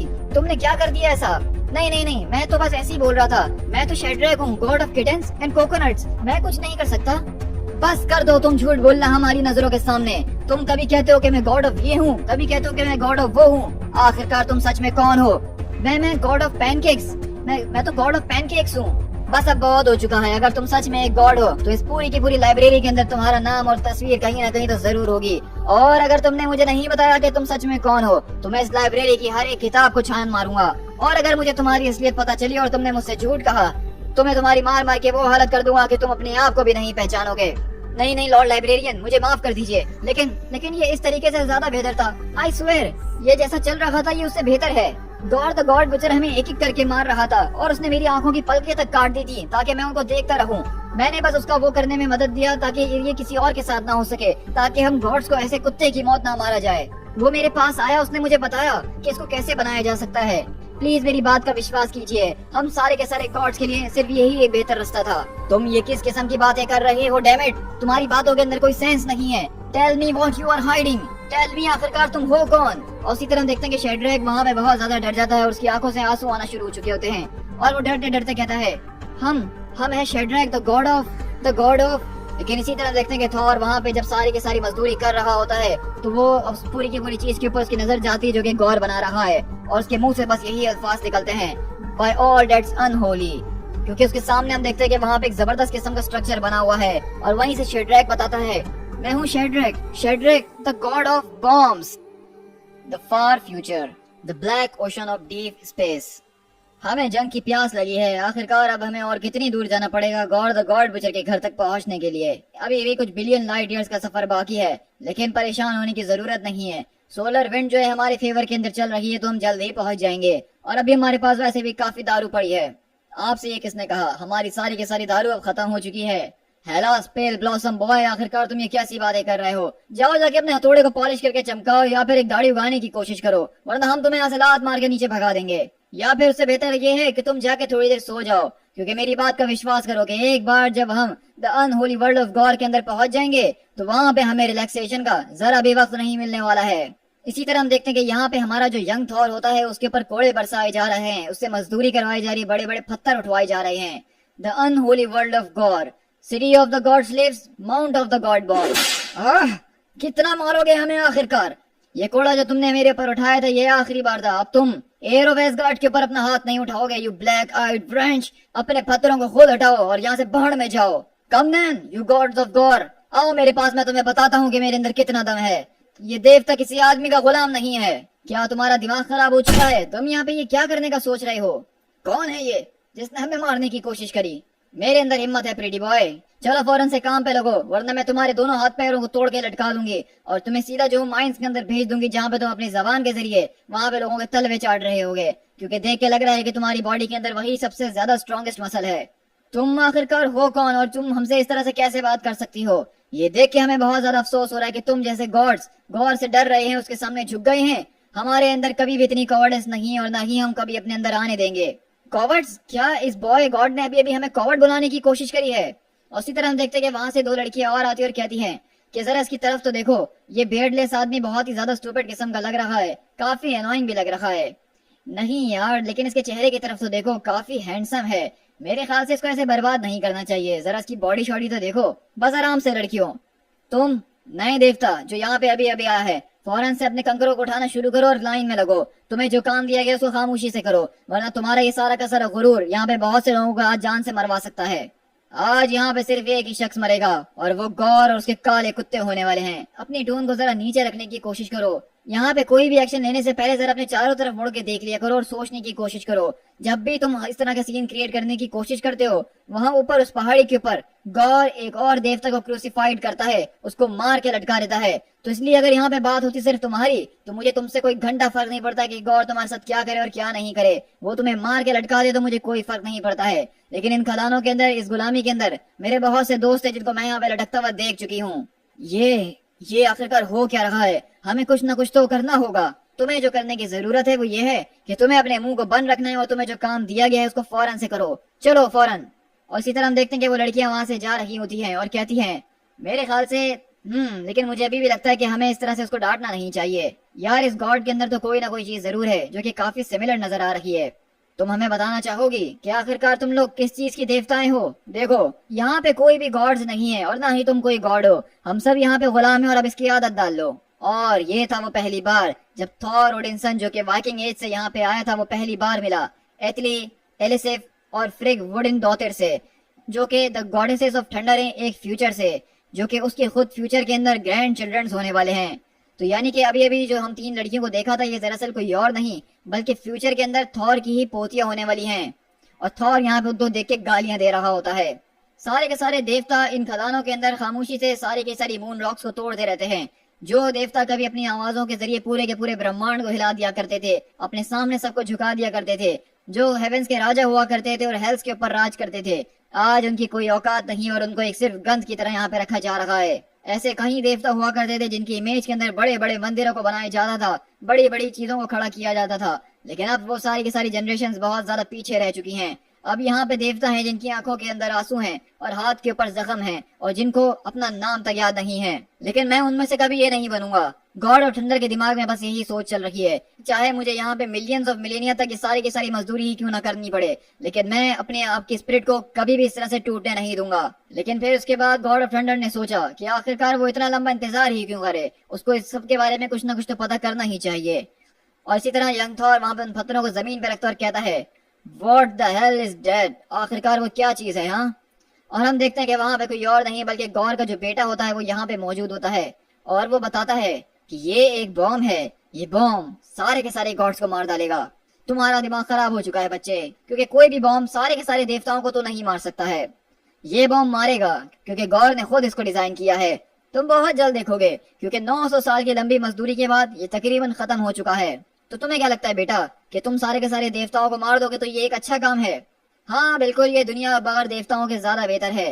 ताकि यहाँ पे किसी को मरने के बाद अपने अंजाम के बारे में सोचना ना पड़े, या फिर किसी को अपनी जिंदगी के अंदर जन्नत की लालच ना दी जाए। यहाँ पे कोई नफरत करने वाला नहीं होगा, कोई बिलीवर नहीं होगा, और उस बिलीवर का कोई राइवल भी नहीं होगा। Without the lie of eternity to serve, without the lie कि हमें अपने गॉड्स को जो है सर्व करना है, हमें उनकी पूजा करनी है, उनके लिए सेक्रीफाइस करना है, ये सारी की सारी चीजों को खत्म कर दिया जाएगा और लोग अपनी मर्जी के मालिक होंगे। वो अपने फैसलों को खुद चुनेंगे, ना कि देवताओं के आसरे बैठे रहेंगे। तो ये सारी की सारी बातें हैं जो कि गॉड ने तुम्हें सिखाई हैं। हाँ, आखिरकार वो तुम्हारा लगता क्या है बच्चे? वो मेरा सब कुछ लगते हैं। वो मेरे फादर हैं।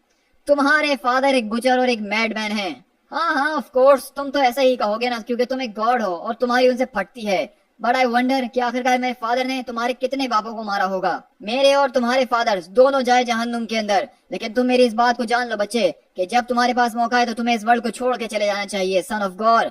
और जो कोई भी तुम्हारे पास फैमिली है उसको लेके यहाँ से निकल जाओ, क्योंकि ये बात याद रखना कि गॉड द गॉड बुचर वो मेरे हाथों से बचने नहीं वाला है। उसकी किस्मत में मरना लिखा है और हम ही उसके गले के ऊपर अपने हाथ जमाने वाले हैं। हमारे फादर के बारे में इस तरह बदतमीजी वाले अल्फाज हम बर्दाश्त नहीं करेंगे। वो एक ग्रेट आदमी है और तुम सिर्फ एक जेलस गॉड हो। तुम्हारा दिमाग खराब हो चुका है बच्चे। वो एक आदमी भी नहीं है, अब तो वो बिल्कुल भी नहीं है। चलो फौरन से काम पे लगो गुलाम, इससे पहले कि मैं ऑर्डर दिलवा के तुम्हें भी वहाँ ऊपर तुम्हारे दोस्तों के साथ लटका दूं। तुम में से सारे के सारे देवताओं को बहुत जल्द भुला देने वाले हैं। कोई तुम लोगों को याद नहीं रखेगा। तुम लोग सिर्फ किताबों के अंदर सड़ते रहोगे जिसको कोई पढ़ने नहीं वाला है। लेकिन मेरे फादर का नाम वो कभी नहीं मरेगा। क्या तुमने सुना? God's of man, the name of God the Redeemer will live forever. इसी तरह कहानी हमारी शिफ्ट होती है स्पेस के अंदर, जहां हम देखते हैं कि हमारे दोनों के दोनों थॉर अपनी इस पूरी की पूरी जर्नी को एक जबरदस्त तरीके से निभाते हुए आ रहे होते हैं, जहां पे वो स्पीड ऑफ लाइट की स्पीड से अपनी शिप को ले जाते हुए गौर की तलाश में निकल रहे हैं। लेकिन अगर बात की जाए गौर की दुनिया की, तो गौर की दुनिया के ऊपर गॉड स्लेव्स को सारी रात सारा दिन ही काम करना पड़ता है बिना किसी पॉज के। ना ही उनको सोने का मौका दिया जाता है, ना ही रेस्ट करने का। लेकिन हर एक 7वें दिन गौर उनको कुछ मोमेंट्स देता है कि वो रेस्ट कर सकें। और इसी तरह हम देखते हैं कि यहाँ पे जब सारे के सारे गॉड्स आज रेस्ट कर रहे हैं तो वहाँ पे एक मीटिंग चल रही होती है, जहाँ पे हम देखते हैं कि थॉर के जो ग्रैंड डॉटर्स हैं वो यहाँ पे एक तरह की मीटिंग को अरेंज करती है और कहती हैं हमारे पास ज्यादा से ज्यादा सिर्फ 3 दिन हैं, उसके बाद ये गौर का गॉड बॉम्ब बिल्कुल तैयार हो जाएगा और उसके बाद हम सब मरने वाले हैं। और हमारे साथ साथ हर एक वो गॉड जो कि आज तक मौजूद था या आगे जाके पैदा होने वाला था। तो आखिरकार हम फिर इंतजार किस चीज का कर रहे हैं? हमें अपने शॉट को लेना ही होगा। नहीं, जरा आराम से। हम यहाँ पे पैनिक क्रिएट करके जल्दबाजी नहीं कर सकते हैं। ये हमारा अकलौता चांस है और हमें सोच समझ के लेना होगा। हमें और ज्यादा वक्त की जरूरत है। हमें अपने हथियारों को जमा करना होगा और एक परफेक्ट मूवमेंट को ढूंढना होगा। और वक्त? आखिरकार तुम ये क्या बातें कर रहे हो? हम पिछली सेंचुरी से यहाँ पे गुलामी कर रहे हैं। अब हमारे पास जरा भी वक्त नहीं बचा है। हाँ, हम इस बात के ऊपर बहस कर सकते हैं कि हमें ये कब करना है, लेकिन सबसे पहले हमें इस बात को सेटल करना होगा कि ये कौन करेगा। कौन है जिसके ऊपर हम सबसे ज्यादा विश्वास कर सकते हैं, जो कि हमें यहाँ पे लीड करेगा? कौन है जिसके पास इतनी स्ट्रेंथ है कि वो इस बर्डन को कैरी कर सके? कौन है जिसको हम जानते हैं कि वो इसके अंदर सक्सीड होगा? क्या यहाँ पे कोई है जो कि मरने के लिए तैयार है? देखो, अगर तुम यहाँ पे बात कर रहे हो उस पूरे के पूरे बॉम्ब को डिस्ट्रॉय करने की और उस बास्टर्ड गॉर को जान से मारने की, तो तुम्हें कहीं और देखने की जरूरत नहीं है। मैं हूँ तुम्हारा देवता जो कि ये काम कर सकता है। और हम देखते हैं कि वहाँ पे थॉर आता है और वो लोग कहते हैं ये फिर से आ गया, इसकी जरा अकड़ तो देखो। देखो मेरे दोस्त, जरा बुरा मत मानना, लेकिन हम तो तुम्हें जानते तक नहीं है कि तुम कौन हो। तुम तो अभी यहाँ पे आए हो। हम हैं favourite son of Odin, the omnipotent, heir to the throne of eternal Asgard, the lord of the storm and god of thunder. हम वो हैं जिनके आगे वाइकिंग्स अपने सर को झुकाते हैं और वो मुझे कहते हैं थॉर। और वहीं से वो कहती हैं कि थॉर, ओह माय हेवेंस। मैं तो उसके बारे में अपने दिमाग में गंदे गंदे ख्याल ला रही थी और ये तो मेरे ग्रैंडफादर हैं। हाँ, तुमने सही कहा। हम जानते हैं कि गौर अपनी इस तरह से ट्रिक्स को आजमाता है और वो टाइम स्ट्रीम के अंदर से जवान गॉड्स को लेकर आता है ताकि उनके जरिए अपने बड़े बड़े और भारी भरकम काम करवा सके। लेकिन अगर तुम सच में वो हो जो कि तुम कह रहे हो, तो फिर तो तुम्हें यहाँ थंडर स्टॉर्म को समन करने में कोई मसला नहीं होगा। उसके जरिए हमें अटैक करने के लिए कवर मिल सकता है। तो वहीं से वो तीसरी लड़की कहती है कि नहीं, ये कोई थॉर वॉर नहीं है, हम गॉडेसेस ऑफ थंडर हैं और हम तीनों की तीनों मिलके भी यहाँ पे एक तूफान तो क्या बल्कि छोटी सी बिजली को भी नहीं गड़का पाई हैं। तो ये क्या कर लेगा? तो थॉर वहाँ से शर्मिंदा होते हुए कहता है हाँ, तुमने ठीक कहा कि हमने कोशिश तो करी है, लेकिन ये दुनिया कुछ ज्यादा ही बंजर है। यहाँ पे कोई बादल नहीं, यहाँ कोई तूफान नहीं है जो कि थॉर की बातों का जवाब दे सकें। तो वहीं से वो कहती है कि इसके बारे में इतना सैड होने की जरूरत नहीं है। ये दुनिया ही ऐसी है कि यहाँ पे किसी भी गॉड की शक्तियाँ काम नहीं करती हैं। द रेन गॉड जो है, अब उसके पास इतनी भी शक्ति नहीं बची कि वो यहाँ पे शबनम बरसा सके। एंड गॉड जो कि लॉर्ड वाइन हुआ करता था, अब वो सिर्फ पानी को जो है सिरके के अंदर ही बदल पाता है ज्यादा से ज्यादा। लेकिन हमें ये सब करने के लिए हथियारों की जरूरत पड़ने वाली है ताकि हम वहाँ पे जल्द से जल्द पहुँच सकें। हमें यहाँ पे उस बॉम्ब तक पहुंचना है तो उसके लिए हमें क्लब्स, शार्प स्टोन्स या जो कोई भी चीज हम तलाश कर सके हथियार के तौर पे हमें उसकी जरूरत है। तो थॉर पूछता है, क्या ये बॉम्ब, क्या ये सच में सारे के सारे देवताओं को मार सकता है? देखो, गॉड ने आज तक बहुत सी चीजों को हमारे सामने प्रूव किया है, लेकिन उसमें से वो झूठा कभी भी नहीं निकला। तो फिर मुझे बताओ कि हमारा क्या प्लान है, हम इसको कैसे रोक सकते हैं? हमारा प्लान यही है कि इस बॉम्ब को काम खत्म होने से पहले ही हमें डिस्ट्रॉय करना होगा। लेकिन आखिरकार तुम ये करोगे कैसे? क्या तुमने उस बॉम्ब का साइज नहीं देखा जो कि एक मून के बराबर है? और तुम ये कैसे करने का सोच रही हो? यहाँ पे हमारे पास सिर्फ कुछ गुलाम है जिनके पास सही तरीके के हथियार भी नहीं है। पिछले 900 सालों से हम रैगेट स्लेव्स ने जो है इन खदानों के कोर के अंदर जो है खुदाई करी है, जो कि कुछ और नहीं बल्कि डेड स्टार्स थे, जो कि टूटे हुए प्लैनेट्स थे, जिसके जरिए गॉड ने अपने गॉड बॉम्ब की बिल्डिंग को बनाना शुरू किया था। This is the scrap of unstable matter we have been able to steal. और ये वो सारा का सारा अनस्टेबल स्क्रैप मेटल है जो कि उन कोर से हमने निकाल के चुराने के अंदर सक्सेस हुए थे, और पिछले 900 सालों के अंदर हमने उसको यहाँ पे जमा करके रखा हुआ है। अगर गौर अपना बॉम्ब बना रहा था तो पिछले 900 सालों से हमने भी अपना एक छोटा सा बॉम्ब बना ही लिया है। और इस तरह हम देखते हैं कि वहाँ पे एक जबरदस्त किस्म का, आप समझ सकते हैं कि अनस्टेबल मटेरियल, जिसको आप एक तरह का बॉम्ब समझ सकते हैं, वो यहाँ पे उन लोगों ने छुपा के रखा होता है। और ये देख के सारे गॉड्स के अंदर जोश आ जाता है और वो कहते हैं कि हमें एक साथ मिलकर आगे रश करना होगा। हम एक एक करके नहीं जाएंगे बल्कि एक साथ जाएंगे ताकि वहाँ पे किसी को कोई चांस ना मिले। लेकिन वहीं से दूसरा गुलाम कहता है कि नहीं, ये काम नहीं करेगा। गौहर का वेपन बहुत ही ज्यादा ताकतवर है, उसके बजरकर्स हर जगह हैं। तो वहीं से वो कहती है, लेकिन हमारे पास अभी भी वो सवाल बाकी है कि आखिरकार वो कौन है जो कि गॉड बॉम्ब के इतना ज्यादा करीब जा सके बिना उन ब्लैक बजरकर्स के रोके हुए और इस चीज को वहां तक पहुंचाए। यही हमारा सबसे बड़ा सवाल है। उसी तरह हम देखते हैं कि वहाँ पे सारे के सारे गॉड्स अपने अपने मशवरे देते हैं कि हमें वहाँ पे चुपके से जाना चाहिए और इस बॉम्ब को वहाँ पे प्लांट कर देना चाहिए। लेकिन वहीं से सब कहते हैं ये तो सुसाइड है, इसके अंदर कोई जिंदा नहीं बच पाएगा। तो वहीं से लोग बहस करते हैं कि यही हमारे पास सिर्फ इकलौता रास्ता है, किसी एक गॉड को तो अपनी जान देनी होगी ना, ताकि बाकी के जिंदा रह सकें। तो वहीं से वो कहती है कि चलो, अगर ऐसी बात है तो तुम में से सब वो गॉड्स हाथ खड़े करें जो कि ये काम करने के लिए वॉलंटियर करना चाहते हैं। लेकिन अगले पल हम देखते हैं कि जब वो पीछे पलट के देखती है तो वहाँ से वो पूरा का पूरा अनस्टेबल मटेरियल गायब होता है और वो कहती है, ओह यू स्टूपिड थॉर, तुम यहाँ पे ये क्या कर रहे हो? क्योंकि हम देखते हैं कि यहाँ पे थॉर जो है उसके अंदर अब इतना ज्यादा गुस्सा है कि वो यहाँ पे सोचने समझने के लिए नहीं बैठा है। वो यहाँ पे बहस नहीं करेगा कि किसको जाना चाहिए किसको नहीं जाना चाहिए। उसके पास हथियार है, उसके पास मौका है। और हम देखते हैं कि थॉर उस बॉम्ब को उठाते हुए वहाँ से भागना शुरू करता है और कहता है, वन लास्ट टॉम, हम बस तुमसे यही चाहते हैं, अगर आज के दिन गॉड ऑफ थंडर की चीखें निकलने वाली है मरने से पहले, तो मेरी चीखों के साथ यह आसमान भी चिल्लाएगा, चीखो मेरे साथ। और इसी तरह हम देखते हैं कि वहाँ पे गॉड के ब्लैक बजरकर्स थॉर का रास्ता रोकने के लिए आ चुके होते हैं। और वहीं से वो तीनों की तीनों डॉटर्स चिल्लाती हैं कि सारे के सारे गॉड्स अपने फीट पर आ जाओ, अब हमारे पास सोचने समझने का कोई मौका नहीं है, फाइनल बैटल शुरू हो चुकी है। लेकिन वो वहीं से कहती है, जरा एक मिनट, क्या तुमने ये आवाज सुनी? और अगले पल हम देखते हैं कि जब यहाँ थॉर भागते हुए जा रहा होता है बजरकर्स को मारता हुआ, अचानक आसमान के अंदर हल्की हल्की बिजली कड़कना शुरू होती है। और अगले ही पल हम देखते हैं कि वहाँ पे एक जबरदस्त किस्म का थंडर स्टॉर्म आता है जो कि जबरदस्त किस्म की बिजली के साथ उन बजरकर्स को ऊपर हिट करता है। और ये देख के सब एकदम हैरत में होकर कहते हैं, उसने सच में यहाँ पे बारिश बरसा दी है, ही इज फायरिंग रेन, और हम इतने सालों से ये करना चाहते थे। ओह डैम, वो तो सच में थॉर है, हमने उसके साथ ये कैसा शुरू करा है। गो ग्रैंडडैड गो, आप ये कर सकते हैं। और इस तरह से यंग थॉर, जिसके अंदर गुस्सा भरा हुआ था, उसने गुस्से को एक फायर ऑफ रेन के अंदर बदल दिया जो कि आसमान से बरस रही थी। एक ऐसी दुनिया जिसके ऊपर किसी ने एक बूंद तक नहीं बरसाई, वहाँ पे यंग थॉर आज पूरे के पूरे तूफान को लेकर आ चुका है। इस वक्त थॉर का माइंड बिल्कुल क्लियर है, ना ही उसके दिमाग में एसगार्ड का ख्याल है, ना ही अपने फादर के लव का, ना ही उन औरतों का जिनके साथ वो मजे किया करता था। लेकिन उसके दिमाग में ये ख्याल जरूर है कि वो डैम हैमर, काश उसने अपनी जिंदगी के अंदर उस हैमर को उठा लिया होता। और अगले ही पल हम देखते हैं कि थॉर यहाँ पे बेसिकली गॉड बॉम्ब के पास पहुंच के उस पूरे के पूरे अनस्टेबल मटेरियल को उस बॉम्ब के ऊपर जबरदस्त तरीके से मारता है।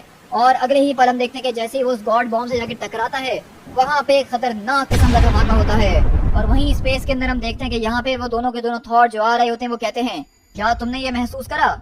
हाँ, मैंने महसूस करा, एक ग्रेट स्टॉर्म जो कि डिस्टेंस से आया था, लेकिन वो बहुत जला और गायब हो गया। लेकिन अब मैं यहाँ पे बहुत ज्यादा दर्द को महसूस कर रहा हूँ जो कि मुझे चीरता जा रहा है।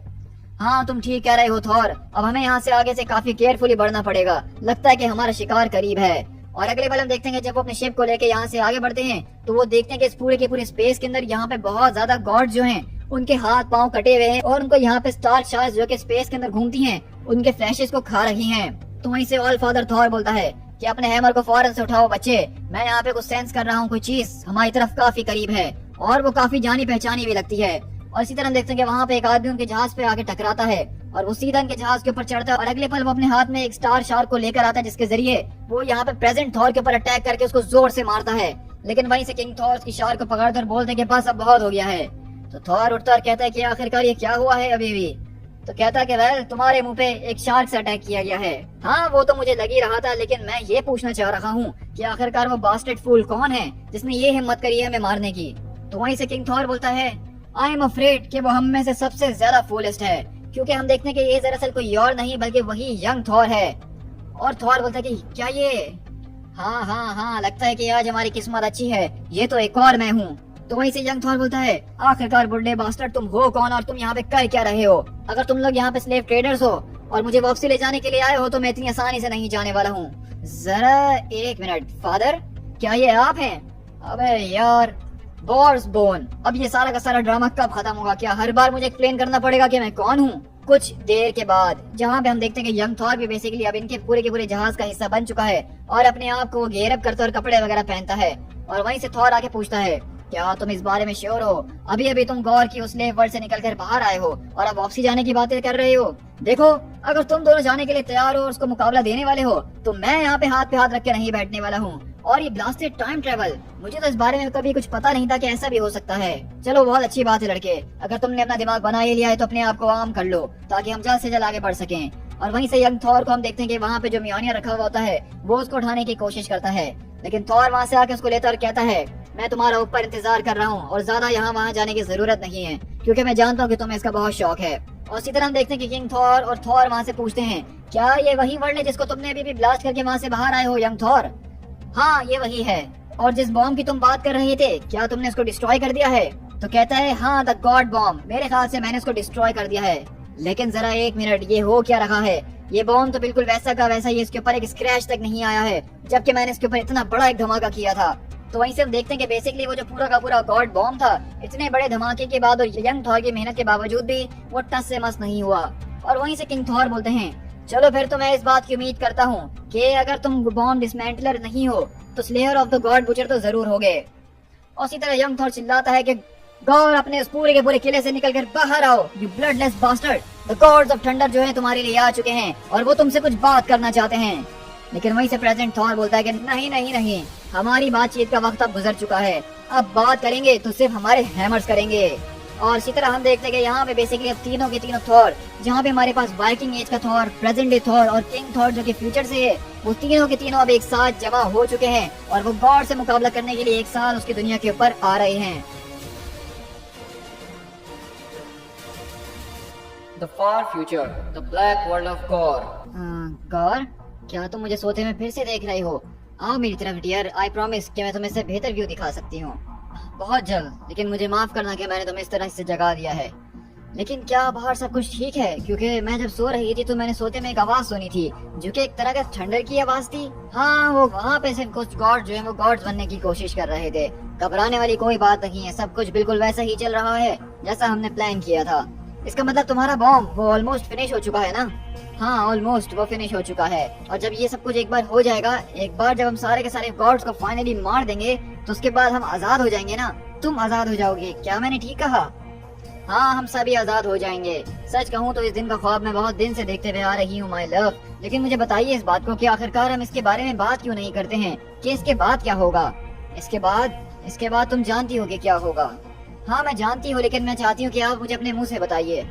जब ये बॉम्ब फट जाएगा और सब कुछ वैसा हो जाएगा जैसा हम चाहते हैं तो उसके बाद फाइनली मैं तैयार हो जाऊंगा।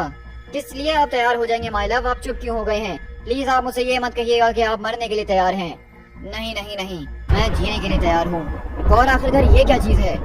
तुम जाओ और वापसी जाके सो जाओ माय लव। और मैं इस बात का वादा करता हूँ कि जब अब तुम्हारी दोबारा आँख खुलेगी तो ये दुनिया को मैं बदल चुका हूँ। लेकिन अगले ही पल हम देखते हैं कि यहाँ पे जोरदार बादलों की गरजने की आवाजें आ रही होती हैं, क्योंकि हम देखते हैं कि यहाँ पे दरअसल कोई और नहीं बल्कि हमारे तीनों के तीनों थॉर गौर के इस वर्ल्ड के अंदर पहुंच चुके हैं। और वहीं से प्रेजेंट डे थॉर कहता है कि हमें कुछ न कुछ प्लान करना चाहिए।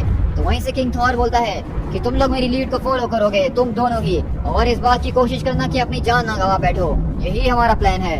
और वहीं से यंग थॉर बोलता है कि मेरा तो सिर्फ एक ही प्लान है कि मैं उसको अपने हथौड़ों से पीट के उसकी हड्डियों को तोड़ डालूंगा। तो वहीं से प्रेजेंट डे थॉर कहता है कि हमारे नीचे जो कोई भी चीज है वो पूरा का पूरा प्लेनेट देख के तो ऐसा ही लग रहा है कि गौर के सारे वेपन से ही बनाया गया है। इसका मतलब ये है कि जितना ज्यादा पॉसिबल हो सके हमें इस फाइट को हवा के अंदर ही रखना चाहिए। ओ मेरे बच्चे, लगता है कि तुम ये बात बोल रहे हो कि यहाँ पे इस नन्हे छोटे थॉर के पास म्योनियर नहीं है और इसका मतलब कि ये उड़ नहीं सकता है।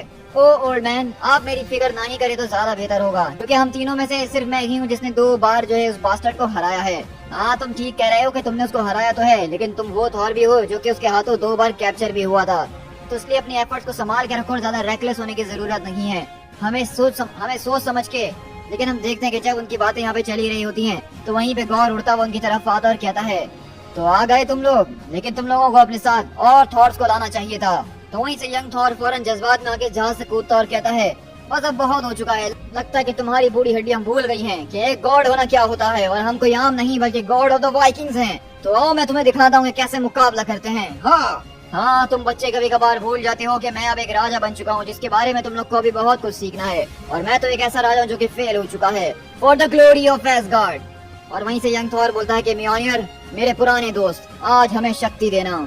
और इसी तरह हम देखते हैं कि यहाँ पे तीनों के तीनों थॉर अपने जहाज से कूदते अपने अपने वेपन्स को घुमाते हुए सीधा गॉर के ऊपर अटैक करने के लिए, और इस वक्त इनके साथ fury of the million storms मौजूद है। लेकिन गॉर भी यहाँ पे मुकाबला करने के लिए अपने खतरनाक किस्म के वेपन के जरिए उनके ऊपर अटैक करवाना शुरू करता है।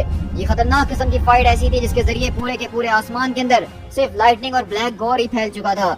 थंडर की आवाज इतनी ज्यादा थी कि वो स्पेस की डेप्थ तक जाके महसूस की जा रही थी। इस हैमर से पीटने की आवाज वो पूरे के पूरे प्लेनेट के ऊपर सुनी जा रही थी। लेकिन वहीं से गौर बोलता है कि तुम्हारा बहुत शुक्रिया सबके लिए गॉड ऑफ थंडर, वरना सच में मैं तो सोच रहा था कि ये सारी की सारी जीत बिना कुछ किए ही मिल जाएगी। लेकिन एट लास्ट तुमने मुझे मौका दिया कि आखिरी बार इस सबको करने से पहले मैं किसी को बुचर कर सकूं। तो वहीं से थॉर बोलता है कि जिस किसी ने भी इस गॉड की जबान को उसके मुंह से काट के निकाल दिया तो उसको मैं सबसे बढ़िया शराब पिलाऊंगा। लेकिन वहीं से किंग थॉर बोलते हैं, पिछले 900 सालों से हमने इस मूवमेंट का इंतजार करा है कि एक बार फिर से हम अपने जिस्म के अंदर इस ठंडर और इस ब्लड को महसूस कर सकें। अच्छा, तो क्या अब आपको कुछ महसूस हो रहा है? चलो उसको तो देख ही लेते हैं। और अगले ही पल हम देखते हैं कि यहाँ पे किंग थॉर अपने हाथ के जरिए एक जबरदस्त किस्म का ब्लास्ट मारते हैं गॉड के ऊपर। और ये कोई आम ब्लास्ट नहीं बल्कि दरअसल ओडिन फोर्स है जो कि अब थॉर इस्तेमाल कर रहा है। और ये ब्लास्ट इतना ज्यादा खतरनाक होता है कि गॉड को उठा के वो लाइट ईयर्स अवे एक दूसरे प्लेनेट के ऊपर फेंक देता है। और इतना ही ज्यादा खतरनाक था ऑल फादर का ये ब्लो, क्योंकि इतने मिलेनिया के अंदर पहली बार गौर ने जाना कि आखिरकार डर क्या होता है। और हम देखते हैं कि गौर की हालत यहाँ पे इस ब्लास्ट से काफी बुरी हो चुकी होती है। और इसी तरह दोनों के दोनों थॉर अपने म्योनियर को घुमाते हुए उसके पीछे जाते हैं। लेकिन हम देखते हैं कि यहाँ पे गौर उनको रोकने के लिए उनके ऊपर एक बड़ी सी चट्टान को फेंकता है। तो थॉर कहता है, ऐसा लग रहा है देखे कि गौर हमें रोकने के लिए चांद के टुकड़े फेंक रहा है। अच्छा ऐसी बात है, तो मेरा म्योनियर इनको तोड़ने में बहुत ही ज्यादा खुश होगा। तुम्हारा वाला क्या कहता है? क्या तुम सुन नहीं सकते हो मेरे वाले को कि कितनी जोर जोर से वो हंस रहा है ये देख के? और हम देखते हैं कि यहाँ पे लिटरली गॉर पूरे के पूरे चांद के टुकड़ों को उठा के अपने वेपन से इनके ऊपर फेंक रहा है और कहता है कि और शक्ति, मुझे और शक्ति की जरूरत है। इसका मतलब कि और खून चाहिए होगा। सारे के सारे गुलाम उनको जान से मार दिया जाए, किसी एक गॉड को भी छोड़ने की जरूरत नहीं है। और हम देखते हैं कि बेसिकली यहाँ पे गॉर के जो सारे के सारे बर्जर्कर्स होते हैं वो वहाँ पे सारे के सारे कैदी गॉड्स को मारना शुरू कर देते हैं और उनकी पावर के जरिए ही गॉड स्ट्रॉन्गर पे स्ट्रॉन्गर होते जा रहा है। गॉर के पास जो हथियार है उसकी जो असल हिस्ट्री है वो इतने वक्त के अंदर कहीं खो ही गई है। इस वेपन की बहुत सी डिफरेंट स्टोरीज और लेजेंड्स मौजूद हैं। कुछ लोग ऐसा कहते हैं कि ये वो ब्लेड है जिसको फॉर्ज किया गया था एक एल्डर गॉड के जरिए और इसी का इस्तेमाल करके उसने पूरी की पूरी क्रिएशन को जन्म दिया था नथिंगनेस से। कुछ लोग ऐसा भी कहते हैं कि ये वो खतरनाक किस्म की डार्कनेस है जो कि हर एक गॉड के अंदर पाई जाती है और उसने एक फॉर्म ले ली है। और यहाँ पे ये ब्लेड कुछ और नहीं बल्कि खतरनाक किस्म की चीज है जिसने गॉर को सिर्फ अपना यहाँ पे वेसल बनाया हुआ है और उससे अपनी मर्जी के काम करवा रहा है। कुछ कहानियाँ ऐसी भी बताई जाती हैं कि इस ब्लेड के जरिए बिलियंस अपॉन बिलियंस को जो है स्लॉटर कर दिया गया है, वो भी गॉर के इस ब्लेड को हासिल करने से पहले ही। ऐसा बताया जाता है कि ये ब्लेड पहले भी बहुत सी दुनियाओं को और बहुत से आसमानों को खून से रंग चुकी है। और ये बताया जाता है इस वेपन के बारे में कि इसकी शक्ति जो है कभी कम नहीं होगी, बल्कि जितना ज्यादा वक्त गुजरता जाएगा ये उतनी ही ज्यादा स्ट्रॉन्गर पे स्ट्रॉन्गर होती ही जाएगी उस दिन तक जब तक सब कुछ खत्म ना हो जाए। और परहैप्स जब ये सारी की सारी दुनिया खत्म हो रही हो तो तब भी इस कहानी को दोबारा से सुनाया जा रहा हो, क्योंकि आज कोई आम दिन नहीं है बल्कि आज के दिन गॉर के ब्लैक वर्ल्ड को पूरी तरीके से ब्लड्स और स्क्रीम के अंदर ढक दिया गया, जो कि किसी और की नहीं बल्कि इस कॉस्मोस के अंदर होने वाले सबसे खतरनाक और शक्तिशाली गॉड्स की थी। आज का वो दिन है जब lords of all the heavens उनको जो है भेड़ बकरियों की तरह यहाँ पे ज़िबा किया जा रहा था। उसी तरह थॉर बोलता है, मैं इतनी दूर से भी सुन सकता हूँ कि गौर सारे के सारे गॉड्स का काम तमाम कर रहा है। हाँ, ये तो मैं भी देख पा रहा हूँ कि गौर वहाँ पे सारे के सारे स्लेव्स को मार रहा है, क्योंकि वो जान चुका है कि हम उसके ऊपर भारी पड़ रहे हैं और इसका ये वेपन ऐसा लगता है कि ये गॉड ब्लड से ही फ्यूल हो रहा है। तो थॉर बोलता है कि हाँ, लेकिन मैं इस बास्टर्ड को दिखाता हूँ कि असल खून होता क्या है। लेकिन इससे पहले हम देख सके कि यहाँ पे वो जाके उसके ऊपर अटैक करे। वहाँ पे हम देखते हैं कि स्पेस के अंदर जबरदस्त किस्म का ब्लैक बजरकर आता है जो कि बहुत ही ज्यादा बड़ा है और इन दोनों के दोनों थॉर को अपने अंदर निगल जाता है। और गॉर कहता है, मैं तुम दोनों को महसूस कर सकता हूँ डूबता हुआ। इस पूरी की पूरी ब्लैकनेस को फील करो जिसके अंदर तुम इस वक्त तैर रहे हो। आज के दिन कोई थॉर जिंदा नहीं बचेगा। हाँ, तुमने ठीक कहा, लेकिन आज के दिन कोई गॉर भी जिंदा नहीं बचेगा। हाँ, फास्टर यू स्टूपिड शार्क। और अगले ही पल हम देखते हैं कि यंग थॉर हमारे यहाँ पे उस शार्क के ऊपर बैठता हुआ आता है और कहता है, अब और कोई जंजीरें नहीं, अब और कोई ब्लैक बजरकर्स नहीं, अब सिर्फ तुम और मैं होंगे यहाँ पे गौर, और मेरे साथ मेरा ये हथौड़ा जिसके जरिए आज तुम्हारी मौत में लेकर आया हूँ। और अगले ही पल वो हम देखते हैं कि यहाँ पे उस हथौड़े को बहुत ही ज्यादा शानदार तरीके से घुमाते हुए गौर को उठा के बहुत दूर फेंकता है। और वो कहता है, वैसे तो कोई और होता तो मैं ये जरूर कहता कि तुम जाओ और जाके अपने गॉड से प्रेयर करो, लेकिन मैं जानता हूँ कि तुम्हारा कोई खुदा नहीं और तुम किसी को मानते नहीं हो। लेकिन अगर तुम मुझसे प्रे करते हो कि मैं तुम्हें क्विक डेथ दे दूं, तो फिर इस बात को बिल्कुल भी एक्सपेक्ट मत करना कि मैं तुम्हारी प्रेयर्स का जवाब देने वाला हूँ। और अगले ही पल हम देखते हैं कि यंग थॉर यहाँ पे गॉड को जबरदस्त तरीके से पेलना शुरू करता है। लेकिन इसी तरह हमारे दोनों के दोनों थॉर जो कि यहाँ पे फंसे हुए हैं वो कहते हैं कि सरपेंट्स, हमेशा आखिरकार ये सरपेंट्स ही क्यों होते हैं मेरी किस्मत के अंदर। हमें यहाँ से फौरन किसी न किसी तरीके से आजाद होना होगा। गॉड को the fury of my hammers को आंसर करना ही होगा। हाँ बच्चे, शायद तुम ठीक कह रहे हो, लेकिन क्या तुमने मुझे अभी तक गॉड फादर नहीं समझा है? मैं अपने गुस्से को बहुत समझदारी से इस्तेमाल करता हूँ और अपना सारा का सारा जोर लगा के मैं तुम्हें यहाँ से बाहर निकलने का मौका देता हूँ। जाओ जाओ यहाँ से और लॉर्ड ऑफ एसगार्ड को यहीं पे छोड़ दो, क्योंकि मैं खुद इस वॉर्म से जो हूँ अकेले डील कर लूंगा। और इसी तरह हम देखते हैं कि यहाँ पे हमारा प्रेजेंट डे थॉर फौरन निकलता है वहाँ से अपने हैमर को इतनी ज्यादा तेजी से घुमाता है जिससे पहले उसने आज तक नहीं घुमाया है। और अगले पल वो गौर से उससे मुकाबला करने के लिए जाता है उसके प्लेनेट के ऊपर। लेकिन वहीं से गौर अपने सारे के सारे वेपन्स को निकालकर कहता है, आओ मेरी तरफ, मैं कभी भी थॉर को मारते मारते थकता ही नहीं हूँ। और इसी तरह हम देखते हैं कि यहाँ पे गॉड द गॉड बुचर और हमारे थॉर के बीच एक खतरनाक किस्म का मुकाबला होता है, जिसमें हमें बताया जा रहा था कि किस तरीके से यहाँ पे थॉर जो अपने हैमर का एक एक ब्लो मार रहा है वो इतना ज्यादा हार्ड है कि उसकी उंगलियों के अंदर उसके क्रैक महसूस हो रहे हैं। और यहाँ पे एक एक बार के ऊपर जो गॉर्स के अंदर अपना ऑल ब्लैक वेपन घुसा रहा है उसको भी थॉर महसूस कर पा रहा है। उसका दर्द, उसको बर्दाश्त करना आसान बात नहीं है। लेकिन इस वक्त थॉर ने अपने दिमाग को उतना ही ज्यादा स्ट्रॉन्ग बना लिया है जितना मजबूत उसका उरो मेटल से बना हुआ वो हैमर है। थॉर ने हर दर्द, हर स्क्रीम को जो है यहाँ पे इग्नोर करा। उसको ये पता था कि आज दाव पे क्या लगा हुआ है और उसको इस सब को इग्नोर करना ही होगा। उसने यहाँ पे सिर्फ एक ही चीज के ऊपर फोकस करा और वो गौर और उसकी शामत के ऊपर था। लेकिन अगले ही पल हम देखते हैं कि जब थॉर और गौर आपस में गुत्तम गुत्ता हुए लड़ रहे होते हैं तो थॉर वहाँ पे एक प्लेनेट की तरफ देखकर कहता है कि नहीं, ये चांद जो है अभी तक खाली नहीं हुआ है। क्योंकि हम देखते हैं कि उस पूरे के पूरे चांद के ऊपर जो कि गौर यहाँ पे उठा उठा के जिससे मार रहा था वहाँ पे अभी भी कुछ लोग जिंदा होते हैं और वहाँ पे खतरनाक किस्म का वोल्केनो जो वो फट चुका होता है। लेकिन अगले ही पल हम देखते हैं कि थॉर वहाँ पे उस फाइट से बाहर आता है और सीधा उस वोल्केनो के अंदर जाके कूदता है और उसको अपने थंडर और अपनी पावर की मदद से वापसी हील कर देता है। और इसी तरह गॉड ऑफ थंडर वहाँ से उस प्लेनेट को बचाते हुए वापसी स्पेस के अंदर आता है। लेकिन गॉड बोलता है, एट लास्ट मैं तुम्हें समझ गया लिटिल गॉड। तुम्हारा जो बूढ़ा वाला वर्जन है जो राजा अपने आप को मानता है वो हमेशा जो है रिग्रेट के साथ चलता है। उसको लगता है कि उसने अपनी जिंदगी के अंदर सब कुछ खो दिया है, वो एक तरह की फेलियर है। और जो यंग थॉर है द वाइकिंग गॉड, वो अपने एरोगेंस और रेज का मास्क पहन के अपनी सारी की सारी शर्म को छुपाता है। लेकिन तुम्हारे बारे में मैं आज तक समझ नहीं पाया था कि तुम्हारा क्या नेचर है, लेकिन अब जाके कुछ समझ आने लगा है। तुम इस बात को जानते हो कि मैं जो कर रहा हूँ वो ठीक कर रहा हूँ और यही तो सबसे बड़ी वजह है कि तुम इतनी ज्यादा बहादुरी से लड़ते हो। तुम बार बार दिखाने की कोशिश करते हो कि तुम कितने ज्यादा नोबल हो, क्योंकि इस बात को तुम भी बहुत अच्छे तरीके से जानते हो कि तुम्हारी काइंड वाले सिर्फ यूजलेस होने के सिवा कुछ भी नहीं है। तुम उस बात को जानते हो जो इस बात को मैं जानता हूँ कि गॉड्स ने किसी भी चीज को क्रिएट नहीं किया और ना ही वो किसी की परवाह करते हैं सिवाय अपने आप की। तुम वो गॉड हो जिसके दिल में शक है अपनी ही काबिलियत के ऊपर। हाँ, सच कहूँ तो मेरा माइंड अब चेंज हो चुका है, अब से तुम मेरे फेवरेट थॉर हो। और इसी तरह हम देखते हैं कि साथ में यहाँ पे ये फाइट भी चल रही होती है। लेकिन इसी तरह हम यहाँ पे गॉड के पास शिफ्ट हो तो वो बेसिकली गॉड के उस खतरनाक किस्म के सरपेंट से मुकाबला करके उसको हरा चुके हैं और वापसी अपने हैमर को घुमाते हुए आ रहे होते हैं। वहीं पे यंग थॉर भी ये समझ चुका है कि आज उसको किसी भी हाल में पीछे नहीं हटना है, तो वो भी यहाँ पे गॉड की तरफ बढ़ता है। और इसी तरह हम देखते हैं कि यहाँ पे तीनों के तीनों थॉर दोबारा से स्पेस के अंदर असेंबल होते हैं। लेकिन गॉड यहाँ पे सबके ऊपर ही भारी पड़ता हुआ नजर आ रहा है। ये हैं वो तीन थॉर्स, the greatest of all the gods, या फिर स्टोरी तो कुछ इसी तरह से बताती है।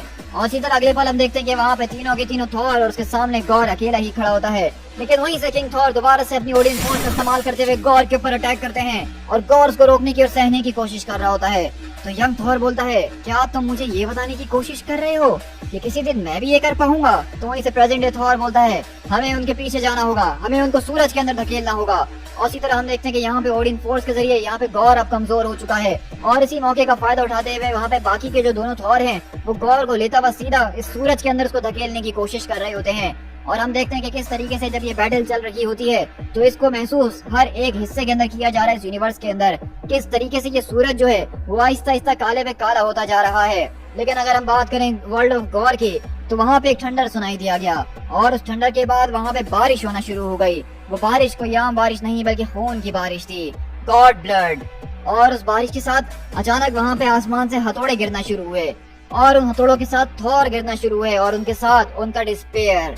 क्योंकि हम देखते हैं कि बेसिकली यहाँ पे वो तीनों के तीनों थॉर जो गॉर को सूरज के अंदर धकेल रहे थे वो उसके अंदर फेल हो जाते हैं और यहाँ पे गॉर ने लिटरली तीनों के तीनों थॉर को नॉकआउट करके वो वापसी लाके इस प्लेनेट के ऊपर पटक दिया है। और वो यहाँ खड़ा हुआ कहता है, चलो फौरन से उस बॉम्ब को अब तैयार किया जाए। सारा का सारा तूफान अचानक थम सा गया। वहाँ पे किसी चीज की कोई अब आवाज नहीं आ रही थी। Across the skies of creation वहाँ पे देखा जा रहा था कि किस तरीके से किंग थॉर को एक बड़े से कॉमेट के साथ गॉड द गॉड विचर ने लटका दिया है और उनको स्पेस की डेप्थ्स के अंदर भटकने के लिए छोड़ दिया है। और अगर उस दुनिया की बात की जाए जहाँ पे गॉड स्लेव्स को स्लॉटर किया जा रहा था, उसकी जमीन अचानक फट सी गई और उसने अपने अंदर से खतरनाक किस्म का मुंह खोला और उसके अंदर थॉर द अवेंजर गिरता ही चला जा रहा था। म्योनियर्स को जो एक तरह के गॉड फ्लैश के बने हुए केज के अंदर कैद कर दिया गया, जिसके जरिए वो अपने मास्टर्स के हाथों तक पहुंच नहीं पा रहे थे। और यंग थॉर की बात की जाए तो उसको गॉड ने मार मार के इतना बुरा कर दिया था कि अब अपने मुंह से वो उसको गाली देने के भी काबिल नहीं रहा था। और इस तरह वो सारी की सारी काउंटडाउन शुरू होती है और हम देखते हैं कि यहाँ पे किस तरीके से गॉर अब बहुत ही ज्यादा हार्डकोर हो चुका है। यंग थॉर को वो उसके बालों से घसीटता हुआ अपने बॉम्ब की तरफ ले जा रहा है। लेकिन तभी आवाज आती है, गॉर प्लीज प्लीज मुझे बताओ कि तुम बिल्कुल ठीक हो माय लव। मैंने देखा कि किस तरीके से उन गॉड्स ने तुम्हारे ऊपर अटैक करा और अचानक फिर पूरा का पूरा आसमान लाइट अप हो गया। वहाँ पे चिल्लाने की आवाज आ रही थी, क्या तुम गुलामों को मार रहे हो? चलो वो वापसी अंदर चले जाओ, ये सब बहुत जल्द खत्म हो जाएगा, बस ज्यादा परेशान मत हो। क्या सच में वक्त आ चुका है at last for the bomb? हाँ, वक्त आ चुका है गॉड बॉम्ब के लिए। सच में मैंने इस दिन का बहुत टाइम से इंतजार करा है। ये वर्ड सुनने के लिए मैं तरस गई थी और इतने सालों के बाद माय लव मैंने तुम्हारे ऊपर कभी शक नहीं करा। मैं हमेशा से जानती थी कि तुम अपनी फैमिली को बचाने के लिए, उनको ठीक करने के लिए और सब कुछ सही करने के लिए किसी भी हद तक जा सकते हो। और तुमने आज सिर्फ अपनी फैमिली को नहीं बल्कि सारी की सारी फैमिलीज ऑफ मैन को बचाया है। तुमने इसके लिए बहुत ज्यादा सफरिंग हासिल करी है माय लव और इस बात को मैं जानती हूँ। तुमने जो कुछ भी करा है मैं सच में उसको ऑनर करती हूँ। मैं बहुत वक्त से इसको देखते हुए आ रही हूँ। कभी कभार मैं अपने फेथ को खो दिया करती थी, लेकिन जब मैं तुम्हें देखती थी तो तुम अपने फेथ को कभी नहीं खोते थे। तुम जानते थे कि तुम ये कर सकते हो और ये देख के ही मेरा फेथ हमेशा से तुम्हें बना ही रहा है। तुम ही वो सिर्फ बीइंग हो जिसको आज तक इस काबिल मैंने समझा है कि जिसको वर्शिप करना चाहिए। You are the brightest star in all the heavens. You god my lover my saviour. तुम तो मेरे देवता हो। एक मिनट जरा, अभी अभी तुमने ये क्या कहा? मैंने तो डियर स्वीट लविंग गॉर, मैं तो बस कह रही थी कि तुम मेरे। लेकिन वहीं से हम देखते हैं कि गॉर अगले पल अपनी बीवी के पास आता है और उसको अपने टेंटिकल्स के जरिए जान से मार देता है और कहता है कि मैं किसी का देवता नहीं हूँ। फादर क्या ये सच है? आप बॉम्ब को ट्रिगर करने जा रहे हैं? हाँ मेरे बेटे, मैं वही करने जा रहा हूँ। लेकिन हमारी माँ कहाँ है? उन्होंने कहा था कि वो आपसे मिलने आ रही हैं। अब तक तो उनको यहाँ पे आ जाना चाहिए था ना। हाँ तो जाओ और जाके उनको टावर के अंदर तलाश करो बच्चे। और इंतजार के लिए बिल्कुल भी एक्सपेक्ट मत करना, क्योंकि मुझे यहाँ पे बहुत से गॉड्स को भी ठिकाने लगाना है। और इसी तरह हम देखते हैं कि एक और वहाँ पे थॉर को उठा के आगे बढ़ जाता है और वहीं से उसका बेटा कहता है कि हाँ फादर, बिल्कुल, yes father, end of course हम इस बात को मेक श्योर करेंगे कि हम उन सबको ही मार डालें। और अगले पल हम देखते हैं कि गौर के बेटे को यहाँ पे उसकी माँ का कटा हुआ हाथ नजर आता है।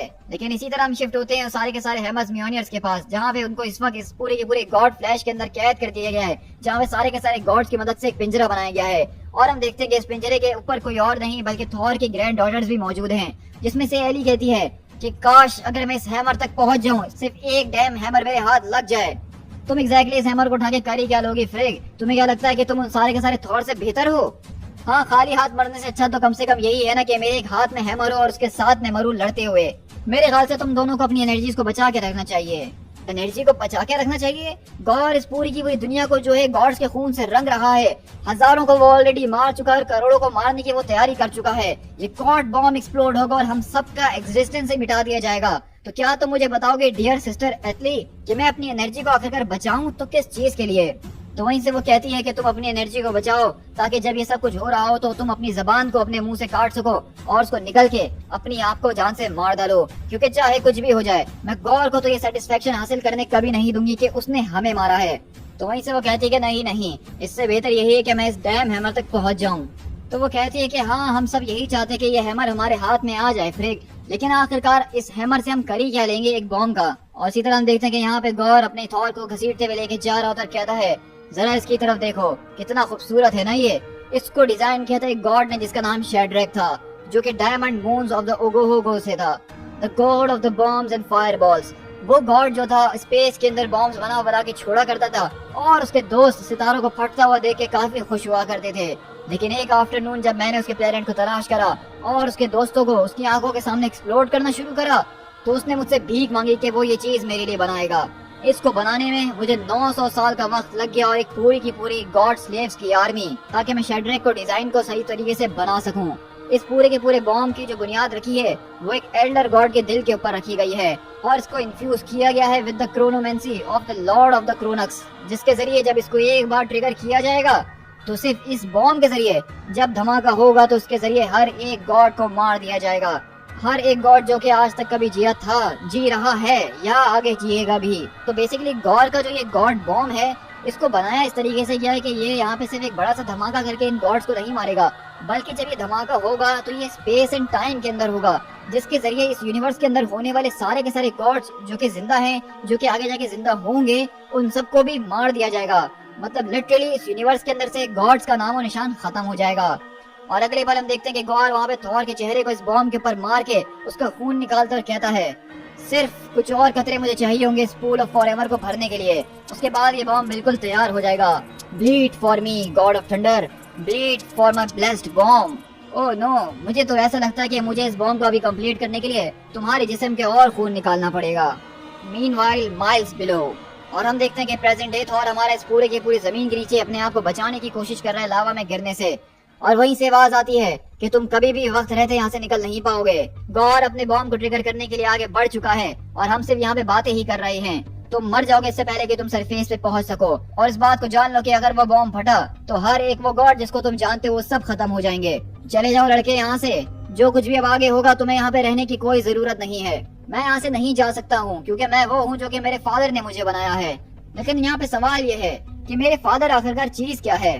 तो थॉर की नजर वहाँ पे कुछ वेपन्स के ऊपर पड़ती है और कहता है यहाँ पे हथियार हैं, इसका मतलब कि गॉड स्लेव्स इनका इस्तेमाल करके एक जंग तो कर ही सकते हैं। तो वहीं से उसका बेटा बताता है कि गौर कभी एक अच्छा आदमी हुआ करता था, मेरे फादर एक सिंपल मैन हुआ करते थे, एक फैमिली मैन जिनके साथ बहुत ही ज्यादा अन्याय हुआ है और उसके बाद वो इतने ज्यादा खतरनाक हो गए। लेकिन अब मैं यही सोच रहा हूँ कि आखिरकार इतने ज्यादा सालों के बाद मेरे फादर अब बन गए हैं तो आखिरकार क्या चीज बन गए हैं। तो थॉर वहाँ से एक तलवार को उठाकर कहता है कि लड़के, हमने कहा यहाँ से चले जाओ, जो कोई भी फैमिली तुम्हारी बची कुछ उसको लो और यहाँ से फौरन निकल जाओ। तो वो कहता है कि मेरी माँ अब मर चुकी है, उन्होंने हमेशा से इस दिन का ख्वाब देखा था कि जब ये बॉम्ब फट जाएगा तो उसके बाद हम खुशी खुशी जरूर रहेंगे। इस दिन के बाद हमारे फादर को कभी भी एक बुचर बनने की जरूरत नहीं पड़ेगी। लेकिन इस बात का मुझे अब एहसास हो रहा है कि ये बॉम्ब फट भी जाए तो उसके बाद कुछ भी ठीक नहीं होने वाला है, इवन कि वो सारे के सारे गॉड्स को मार ही क्यों ना दें, क्योंकि वो सारे के सारे गॉड्स को मारने के साथ साथ उस आदमी को भी मार चुके हैं जो कि वो कभी हुआ करते थे। गौर अब मर चुका है और उसकी जगह एक अजीब गरीब चीज आगे खड़ी हुई है जिसको अब मैं बिल्कुल भी बर्दाश्त नहीं कर सकता हूँ। लेकिन इसी तरह हम देखते हैं कि थॉर जब ऊपर आने की कोशिश कर रहा होता है, अचानक वहाँ से चट्टान टूटती है और वो सीधा नीचे की तरफ गिरता है। लेकिन वहीं पे गौर का बेटा उसको अपने हाथ से बचाता और कहता है कि मैं इस बात को नहीं जानता हूँ कि किसी से प्रे कैसे करते हैं, लेकिन मैं तुमसे प्रे करता हूँ गॉड ऑफ थंडर। मैं तुमसे इस बात की दुआ करता हूँ कि तुम जाओ और जाके मेरे फादर को जान से मार डालो। तो हम देख रहे हैं कि किस तरीके से यहाँ पे जो गौर का बेटा है वो इस बात को समझ गया है कि उसका फादर यहाँ पे गलत है और जो कुछ भी वो कर ले वो कभी ठीक नहीं कर सकता है सब कुछ, तो इसलिए वो यहाँ पे थॉर की मदद कर रहा है। लेकिन इसी के साथ वहाँ पे एक जोरदार बादल गरजने की आवाज आती है। तो वहाँ से तीनों की तीनों ग्रैंड डॉटर्स कहती है क्या ये सच में हो रहा है? क्या ये बॉम्ब फटने वाला है? तो वो कहती है कि मैं तुम लोगों से बहुत प्यार करती हूँ मेरी बहनों, अब इसके बाद हम दोबारा वेलहैला के अंदर मिलेंगे। लेकिन इसी तरह हम देखते हैं कि अगले पल जो वहाँ पे वो पूरा का पूरा केज बना हुआ होता है, अचानक से वो गायब हो जाता है और वहाँ पे आसपास की सारी जमीन जोर से हिलना शुरू होती है। तो वहीं से वो कहती है कि जरा देखो वो वेपन्स वो हिल रहे हैं, वो देखो वो जबरदस्त किस्म के वेपन्स ये आखिरकार हमारे पास आए कहाँ से। तो हम देखते हैं कि बेसिकली थॉर ने उनको वो सारे के सारे वेपन्स ला के दे दिए जो कि उनको मिले थे। और वहीं से वो चिल्लाती हैं कि फौरन से अपनी अपनी तलवारों को उठाओ गुलामों, आज गुलामी का दिन खत्म होता है, आज हम गॉड्स की तरह मुकाबला करते हुए मरेंगे। और वहीं से उनमें से एक बहन जो होती है वो उस हैमर को उठाने की कोशिश करती है और कहती है कि स्टूपिड हैमर, आखिरकार तुम उठते क्यों नहीं हो।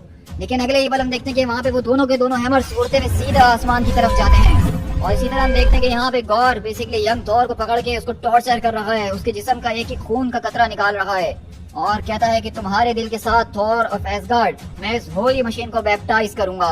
थॉर बोलता है कि अगर तुम्हें मेरा दिल इतनी ही बेताबी से चाहिए तो मैं इसको तुम्हारे साथ हैप्पीली ट्रेड कर सकता हूँ तुम्हारी आग के बदले।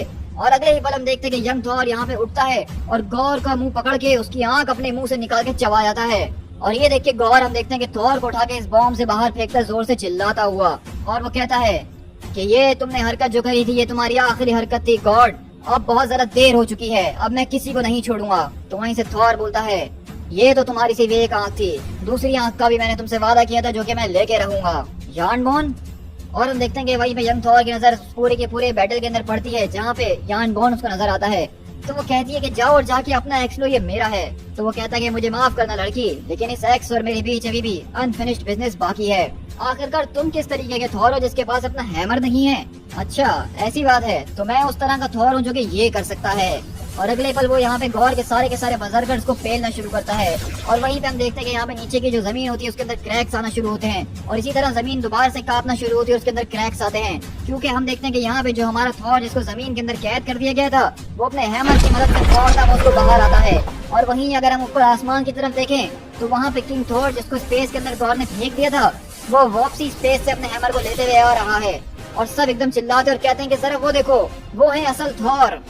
तो वहीं से यंग थॉर चिल्लाता है कि सारे के सारे कैदियों को बाहर निकाल दिया जाए, सबको जो है तलवार दे के हथियार दे दिया जाए क्योंकि ये फाइट आज हम अंत तक लड़ने वाले हैं। लेकिन इसी तरह हम देखते हैं कि गॉड के ब्लैक बजरकर्स बेसिकली यहाँ पे सारे के सारे गॉड्स को मार रहे होते हैं और उनकी बॉडीज में से उनके दिल निकाल के गॉड को लाके दे रहे होते हैं और गॉड यहाँ पे उनके दिलों को निचोड़ के उनके खून का एक एक कतरा इस पूरे के पूरे पूल के अंदर डाल रहा है। तुम लोगों को जितना शोर मचाना है वो तुम मचा सकते हो गॉडलिंग्स, लेकिन अब द एरा ऑफ गॉड खत्म हो चुका है, अब शुरुआत होती है एरा ऑफ मैन की। और अगले ही पल हम देखते हैं कि यहाँ पे वो पूरे का पूरा खून से पूल भर चुका होता है और अगले पल हम देखते हैं कि ये बॉम्ब एक्टिवेट होता है। वो बॉम्ब जो है जिंदा हो चुका है, फौरन बॉम्ब तक पहुंचो इससे पहले कि वो धमाके से उड़ जाए। और इसी तरह हम देखते हैं कि हमारा यंग थॉर और किंग थॉर अपने हैमर्स को घुमाता बस सीधे उस पूरे के पूरे बॉम्ब के अंदर पहुंचते हैं जहाँ पे गॉड कहता है बहुत लेट हो चुके हो तुम थॉर्स, बीहोल्ड योर डूम। लेकिन इसी तरह किंग थॉर वहाँ पे गॉड को पकड़ता हुआ सीधा उस पूरे के पूरे पूल के अंदर ले जाते हैं। तो थॉर चिल्लाता है उसने बॉम्ब को ट्रिगर कर दिया है, अब हम यहाँ पे क्या ही कर सकते हैं, हम उसको कैसे रोकेंगे? तुम एक थॉर हो, तुम जाओ और जाके उसको हैमर से मारना शुरू करो। और इसी तरह हम देखते हैं कि यहाँ पे किंग थॉर अपना म्योनियर भी बेसिकली थॉर को दे देते हैं और थॉर के पास इस वक्त यहाँ पे दो म्योनियर्स आ चुके हैं और उन दोनों को मिलाते हुए एक साथ उस पूरे के पूरे बॉम्ब को तोड़ना शुरू करता है। लेकिन जब थॉर यहाँ पे इस पूरे के पूरे बॉम्ब के ऊपर अपने हथौड़ों को बरसा रहा था, उसको रोकने की नाकाम कोशिश कर रहा था, तब एक सेकंड के लिए उसके दिमाग में ये ख्याल भी आ रहा था क्या वाकई में यहाँ पे ये सब करना जरूरी है? क्या हुआ अगर गॉड ने जो सब करा है वो सब ठीक किया है? क्या हुआ गॉड ने जो गॉड्स के बारे में बातें करी वो बिल्कुल ठीक थी कि ये गॉड्स कभी किसी की परवाह नहीं करते हैं जब तक बात उनके ऊपर ना आ जाए? क्या हुआ कि गॉड कभी कोई मैडमैन था ही नहीं बल्कि वो ये खुद सारे के सारे गॉड्स थे? लेकिन अब ये वक्त इन सारी की सारी चीजों को सोचने का नहीं था क्योंकि अगले ही पल हम देखते हैं कि अचानक जब थॉर इस पूरे के पूरे हैमर को पीट रहा होता है तो वहाँ पे वो पूरा का पूरा बॉम्ब डेटोनेट होने की तरफ चले जाता है। Now omnipotent city nexus of all the gods. आखिरकार अब हमारे पास कितना वक्त बचा है? आप इस बात को समझ नहीं रहे हैं कि यहाँ पे कोई वक्त ही नहीं है। ये बॉम्ब जो है वो टाइम के ऊपर चलता है, इट रन्स थ्रू टाइम। इस बात से कोई फर्क नहीं पड़ता कि हम कब हैं और कहाँ हैं, ये हम सबको ही जान से मार डालेगा। लेकिन हमें कम से कम ये तो पता चलेगा ना कि ये कब हो रहा है। तो वहीं से शेड्रैक बोलता है कि अगर हमारी किस्मत अच्छी रही तो हमें ये कभी नहीं पता चल पाएगा। टेल मी शेड्रैक, कि आखिरकार तुम और क्या क्या चीजें करने के कैपेबल हो? मुझे बताओ शेड्रैक, क्या तुम कोई ऐसी बात कर सकते हो जिसको सुनने के बाद मेरा तुम्हें मारने का दिल ना चाह रहा हो? Open the doors, the Lord librarian demands the audience. मुझे फौरन से पार्लियामेंट से बात करनी होगी क्योंकि इस वक्त हमारे पास एक बॉम्ब का थ्रेड है जो कि सारे के सारे गॉड्स को खत्म कर सकता है। आप बात को समझ क्यों नहीं रहे हैं कि इस बॉम्ब को रोका नहीं जा सकता है। ये बॉम्ब टाइम के अंदर बैकवर्ड और फॉरवर्ड दोनों तरीके से काम करेगा। यहाँ पे होने वाले हर एक गॉड को एक सेकंड के अंदर ही गॉड का ब्लैक वेपन जो है सारे के सारे गॉड का काम तमाम कर देगा। हर एक आखिरी बचा हुआ हर कोई। और अगले पल हम देखते हैं कि वहाँ पे अचानक वो दोनों के दोनों गॉड्स लॉर्ड लाइब्रेरियन और शेड्रैक यहाँ पे कांपना शुरू हो जाते हैं, जमीन के ऊपर गिर जाते हैं। और शेड्रैक बोलता है कि मैंने कभी सोचा नहीं था कि इससे इतनी ज्यादा तकलीफ महसूस होगी। The far future, the world of God bomb. क्योंकि हम देखते हैं कि बेसिकली गॉड बॉम्ब वो डेटोनेट हो चुका है और इसी वजह से हमने देखा कि किस तरीके से हर एक टाइमलाइन के अंदर गॉड्स अब अपनी मौत को महसूस कर रहे हैं। इसी तरह इस पूरे के पूरे प्लेनेट के ऊपर भी गॉड्स मरने के बहुत ज्यादा करीब आ चुके हैं और सब चिल्ला रहे होते हैं, तुम मर रहे हो। और तुम इस बात को जानते हो ना किंग थॉर, हर एक सेकंड तुम्हारी जिंदगी का वो तुम्हारी आंखों के सामने तुमसे चूसा जा रहा है और अब तुम उसको रोकने के लिए, उस सब को बचाने के लिए कुछ नहीं कर सकते हो। तुम और तुम्हारे जैसे ट्रिलियंस और जो हैं वो कुत्ते की मौत मर रहे हैं। आई होप कि तुम्हें इससे तकलीफ हो। Inside the heart of the God bomb time वहाँ पे एक टार की तरह हो चुका था। वहाँ पे हर चीज ऐसा लग रहा था कि रुक सी गई है और उनके आसपास सब कुछ जो है वो खत्म होते जा रहा था। यहाँ पे थॉर गॉड ऑफ थंडर इस बात को महसूस कर रहा था कि किस तरीके से गॉड्स मर रहे हैं। अगर कोई छोटा गॉड होता तो शायद वो इस बात को एक्सेप्ट कर ही लेता कि अब गॉड जीत चुका है और अब कुछ नहीं किया जा सकता है। और गॉड इस जीत को जो है डिजर्व करता था क्योंकि गॉड्स हमेशा से एक क्रूल और जेलस किस्म के क्रिएचर्स रहे हैं जो कि अपने टाइम पास करने के लिए ही लोगों के साथ खिलवाड़ करते हैं। लेकिन आज हम जिस गॉड की बात कर रहे हैं वो कोई छोटा गॉड नहीं है क्योंकि ये God of roaring thunder and raising storms है। और चाहे इस पूरी की पूरी यूनिवर्स के अंदर होने वाला ये अकलौता ही गॉड जिंदा क्यों ना हो, इसके अंदर अभी भी इतना गॉड बाकी है कि वो इस सबको रोकने की एक आखिरी कोशिश तो करेगा ही। और हम देखते हैं कि यहाँ पे जो यंग थॉर है उसको वो पूरा का पूरा गॉड बॉम्ब जो है वो अपने अंदर मार रहा है, खींच रहा है, उसको तकलीफ दे रहा है, लेकिन उसके बावजूद और यहाँ पे रुक नहीं रहा है और वो अपने हैमर का इस्तेमाल करते हुए अभी भी इस बॉम्ब को रोकने की कोशिश कर रहा है। तो ये देख के गॉड बोलता है, क्या आखिरकार ये कर क्या रहा है? हाँ, तुम इस बात को कभी नहीं समझोगे। वो मर रहा है लेकिन एक गॉड की तरह। सारे के सारे वक्त को अगर देखा जाए तो वहाँ पे हर एक गॉड मरना शुरू हो चुका है। वो गॉड जो कि कभी पैदा हुआ था, वो गॉड जो कि अभी जिंदा है, और वो गॉड भी जो कि कभी पैदा हो सकते थे। इस पूरे के पूरे अंत के अंदर यहाँ पे कोई फाइनल बैटल नहीं है जिसको गॉड्स को जीतना होगा, लड़ना होगा। यहाँ पे कोई एनिमी नहीं है जो कि उनके सामने खड़ा हुआ है। यहाँ तक कि यहाँ तो कोई वार्निंग भी नहीं है। बस यहाँ पे अचानक सारे के सारे गॉड्स अपने घुटनों पे आगे गिर रहे हैं और एक ब्लैकनेस उनको चोक कर रही है। उनकी आंखों के सामने उनका गोश्त जो है वो जमीन के ऊपर गिर रहा है और वो कुछ नहीं कर पा रहे हैं। इनमें से कुछ जो हैं वो तो जानते कि ये सब क्यों हो रहा है, लेकिन ज्यादातर वो इस बारे में बिल्कुल नहीं जानते कि ये सब क्यों हो रहा है। लेकिन इनकी फाइनल मोमेंट्स के अंदर जब उनके सामने उनको कोई चीज नजर नहीं आ रही है तो वो सारे के सारे गॉड जो कि इस वक्त तड़प रहे हैं उनको एक विजन नजर आ रहा है, एक कॉमन विजन। उस विजन के अंदर उनको एक देवता नजर आ रहा है जिसके दोनों हाथों के अंदर हैमर्स मौजूद हैं और वो इतनी ज्यादा तकलीफ और सब कुछ होने के बावजूद भी अभी भी उस पूरे के पूरे हार्ट ऑफ द बॉम्ब के अंदर उन सबको बचाने की कोशिश कर रहा है लड़ते हुए। एक मोमेंट के लिए सारे के सारे गॉड सिर्फ एक ही नजारे को देख रहे थे कि किस तरीके से सिर्फ एक गॉड इस पूरी की पूरी यूनिवर्स को बचाने की कोशिश कर रहा है और वो सारे के सारे गॉड इस वक्त थॉर से दुआ मांग रहे हैं। आखिरकार ये कर क्या रहा है? ये तो पूरे की पूरे ब्लास्ट को एब्जॉर्ब कर रहा है, वो भी अपने ही अंदर। लेकिन ये कैसे पॉसिबल हो सकता है? हाँ, तुमने ठीक कहा गौर। तो चलो आज हम दोनों एक साथ मिलके इस इम्पॉसिबल को होते हुए देखते हैं। और हम देखते हैं कि लिटरली यहाँ पे थॉर पूरे के पूरे ब्लास्ट को अपने अंदर एब्जॉर्ब करने की कोशिश कर रहा है, जिसकी फोर्स यहाँ पे इतनी ज्यादा है कि थॉर के जो दोनों हैमर म्योनियर हैं वो भी चटक के टूटना शुरू हो चुके हैं। The present day, the wild space जहाँ पे कभी एसगार्ड हुआ करता था। और हम देखते हैं कि यहाँ पे ओडिन भी जो है इस पूरे के पूरे दर्द को महसूस करते हैं और कहते हैं, ओडिन के प्रेयर को सुनो, डू नॉट फॉल माई सन, तुम्हें ही हम सबको बचाना होगा, तुम ही हो जो कि हम सबको बचा सकते हो, be the gods of the God's. और अगले ही पल हम देखते हैं कि यहाँ पे थॉर उस पूरे के पूरे ब्लास्ट की एनर्जी को अपने अंदर अपने म्योनियर के अंदर एब्जॉर्ब करने की कोशिश करता है। और अगले ही पल हम देखते हैं कि वहाँ पे गॉड का बनाया वो पूरा का पूरा गॉड बॉम्ब उसके दो टुकड़े हो जाते हैं और वो वहीं पे गिर जाता है। और ये देख के सब अपने होश में आकर कहते हैं कि होली हेल, क्या ये सच में रुक चुका है? मुझे तो इस बात पे विश्वास नहीं हो रहा कि हम सब जिंदा हैं अभी तक। तो वहीं से यंग थॉर खड़ा होकर कहता है कि हाँ, हम भी जिंदा हैं और वो भी अभी तक जिंदा है। नहीं नहीं, तुम सबको तो अब तक मर जाना चाहिए था। ब्लैक बजरकर्स, कहाँ हो तुम? इन सबको जान से मार डालो। कहाँ है मेरे ब्लैक बजरकर्स? कोई नजर क्यों नहीं आ रहा है? मेरा टावर कहाँ है? मेरी फैमिली कहाँ है? मेरा वेपन, वो सब कहाँ है?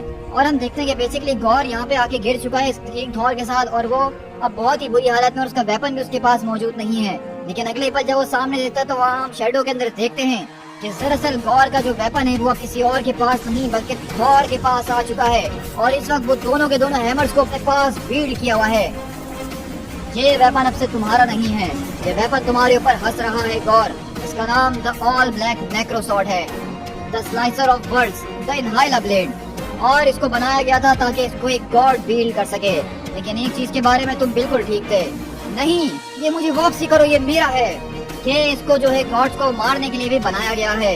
और अगले ही पल हम देखते हैं कि यहाँ पे थॉर जबरदस्त तरीके से अपने दोनों के दोनों हैमर्स से बिजली का जबरदस्त झटका जो है यहाँ पे गौर को मार के उसके पूरे की पूरी बॉडी को राख कर देता है, और गौर यहाँ पे बहुत दूर जाके गिरता है। और इस पूरे के पूरे ग्लो के साथ थॉर भी बहुत ज्यादा कमजोर हो जाता है और अपने घुटनों पे आ जाता है। Damn you all the gods, तुम इस विक्ट्री को डिजर्व नहीं करते हो, और तुम इस बात को जानते हो। तुम जानते हो कि तुम इस यूनिवर्स में सिर्फ तकलीफ और दर्द के अलावा कुछ लेकर नहीं आए हो अपने साथ। तुमने इस पूरी की पूरी मैनकाइंड को कोई जन्म नहीं दिया है, तुमने किसी को नहीं बनाया है, तुम कुछ नहीं कर सकते हो। लेकिन तुम लोग अगर एक दिन रुके नहीं तो ये मेरी बात को याद रखना कि ये पूरी की पूरी यूनिवर्स तुम लोग ही खत्म कर जाओगे। लेकिन वहीं से हम देखते हैं कि गौर का बेटा आता और कहता है, तो क्या वो एक गॉड था जिसने मेरी माँ को मारा, या फिर वो आप थे, या अब वो दोनों की दोनों चीजें एक ही हो चुकी हैं। फादर बी होल्ड, हमारे सामने अब कोई और नहीं बल्कि गौर, गॉड ऑफ हिपोक्रेसी मौजूद है। तो गौर बोलता है कि मेरे बेटे प्लीज ऐसा मत कहो, मैं तुम्हें नहीं खो सकता हूँ, मैंने सब कुछ खो दिया है और अब तुम ही से मेरे पास बचे हुए हो। ये सारा का सारा काम गॉड्स का किया हुआ है, ये सब उनकी वजह से हो रहा है। हम उनके बगैर बहुत अच्छे हैं, उनको एक बार इस यूनिवर्स से मिटा दिया जाए तो उसके बाद हम अपनी मर्जी से सब कुछ कर सकते हैं।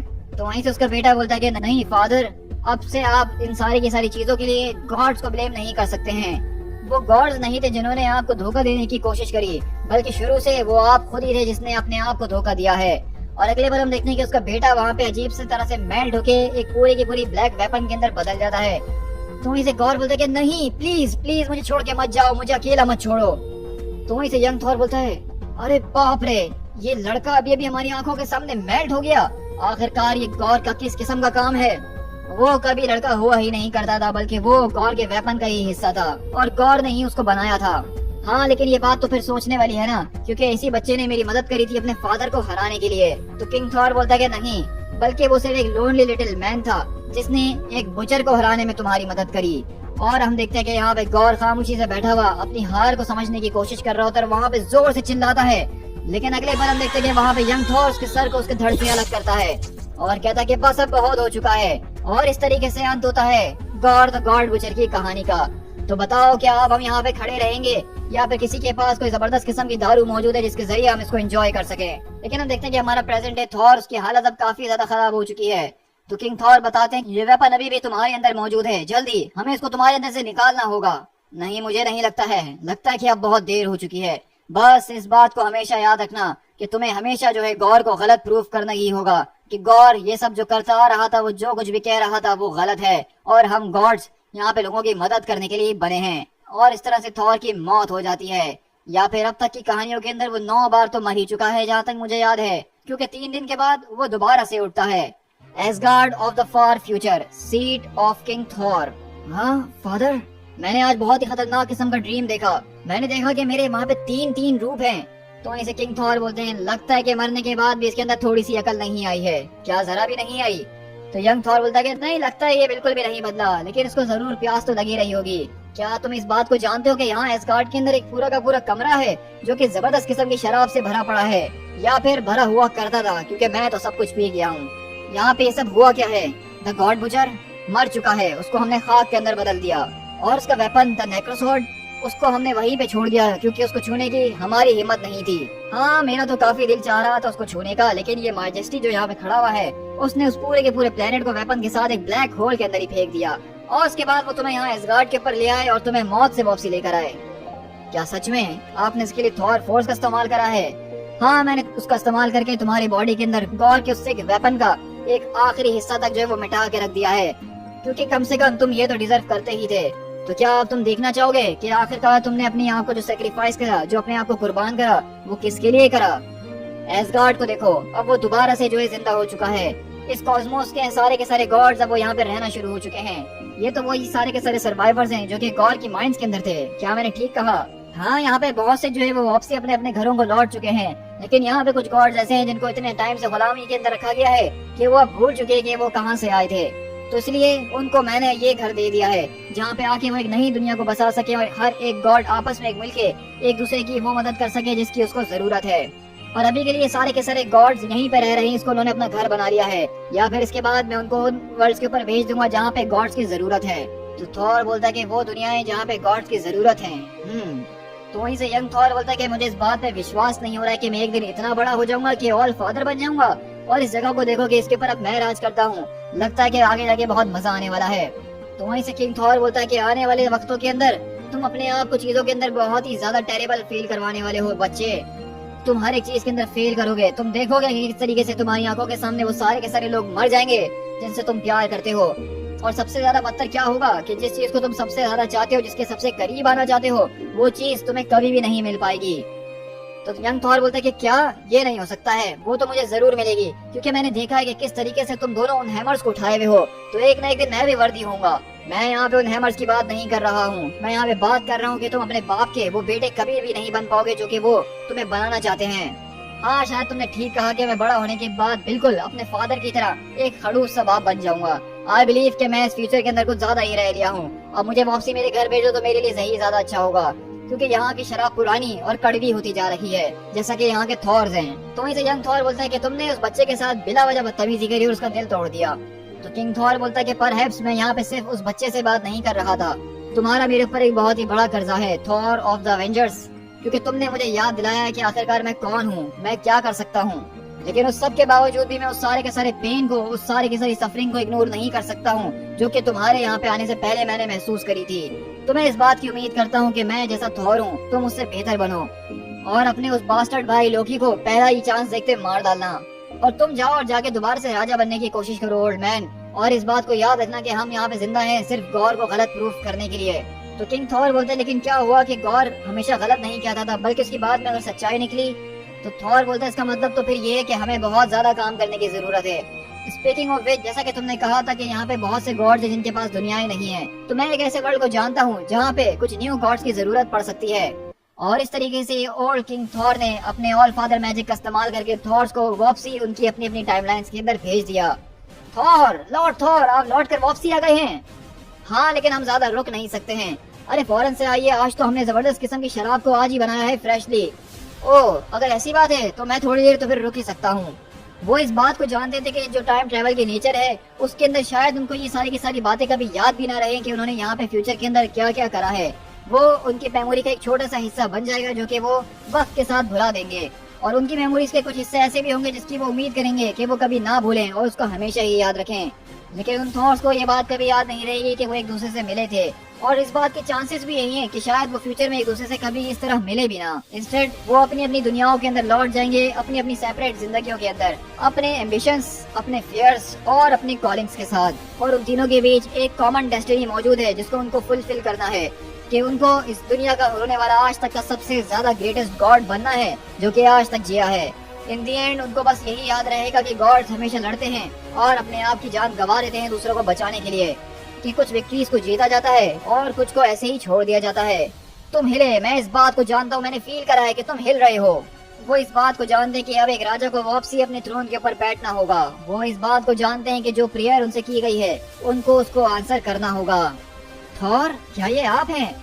लिटिल गर्ल ऑफ इंडिकार, जैसा कि हमने कहा था कि हम लौट के तुम्हारे पास जरूर आएंगे, तो हम आ चुके हैं, क्योंकि तुमने हमसे इस बात की दुआ करी थी कि तुम्हारे वर्ल्ड के ऊपर कोई गॉड्स नहीं हैं तुम्हारी नजर रखने के लिए। तो ये तुम्हारी जो एक दुआ है, इसके बारे में तो मैं ये कह सकता हूँ कि आज के बाद तुम्हें कभी भी ये दुआ मांगने की दोबारा जरूरत नहीं पड़ेगी।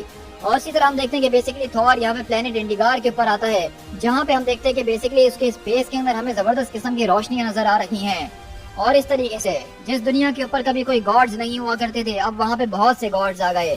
ये सारा का सारा शुक्रिया उस छोटी लड़की की दुआ को और एक मैडमैन की मर्डर स्प्री को जाता है, end of course God of thunder और उसके माइटी हैमर को भी। ये वो गॉड है जिसकी स्टोरी इस टाइम की जितनी पुरानी है, लेकिन उसके एडवेंचर्स वो अभी तक ताज़ा हैं, क्योंकि अभी तो बस उनकी कहानी शुरू हुई है। दी एंड।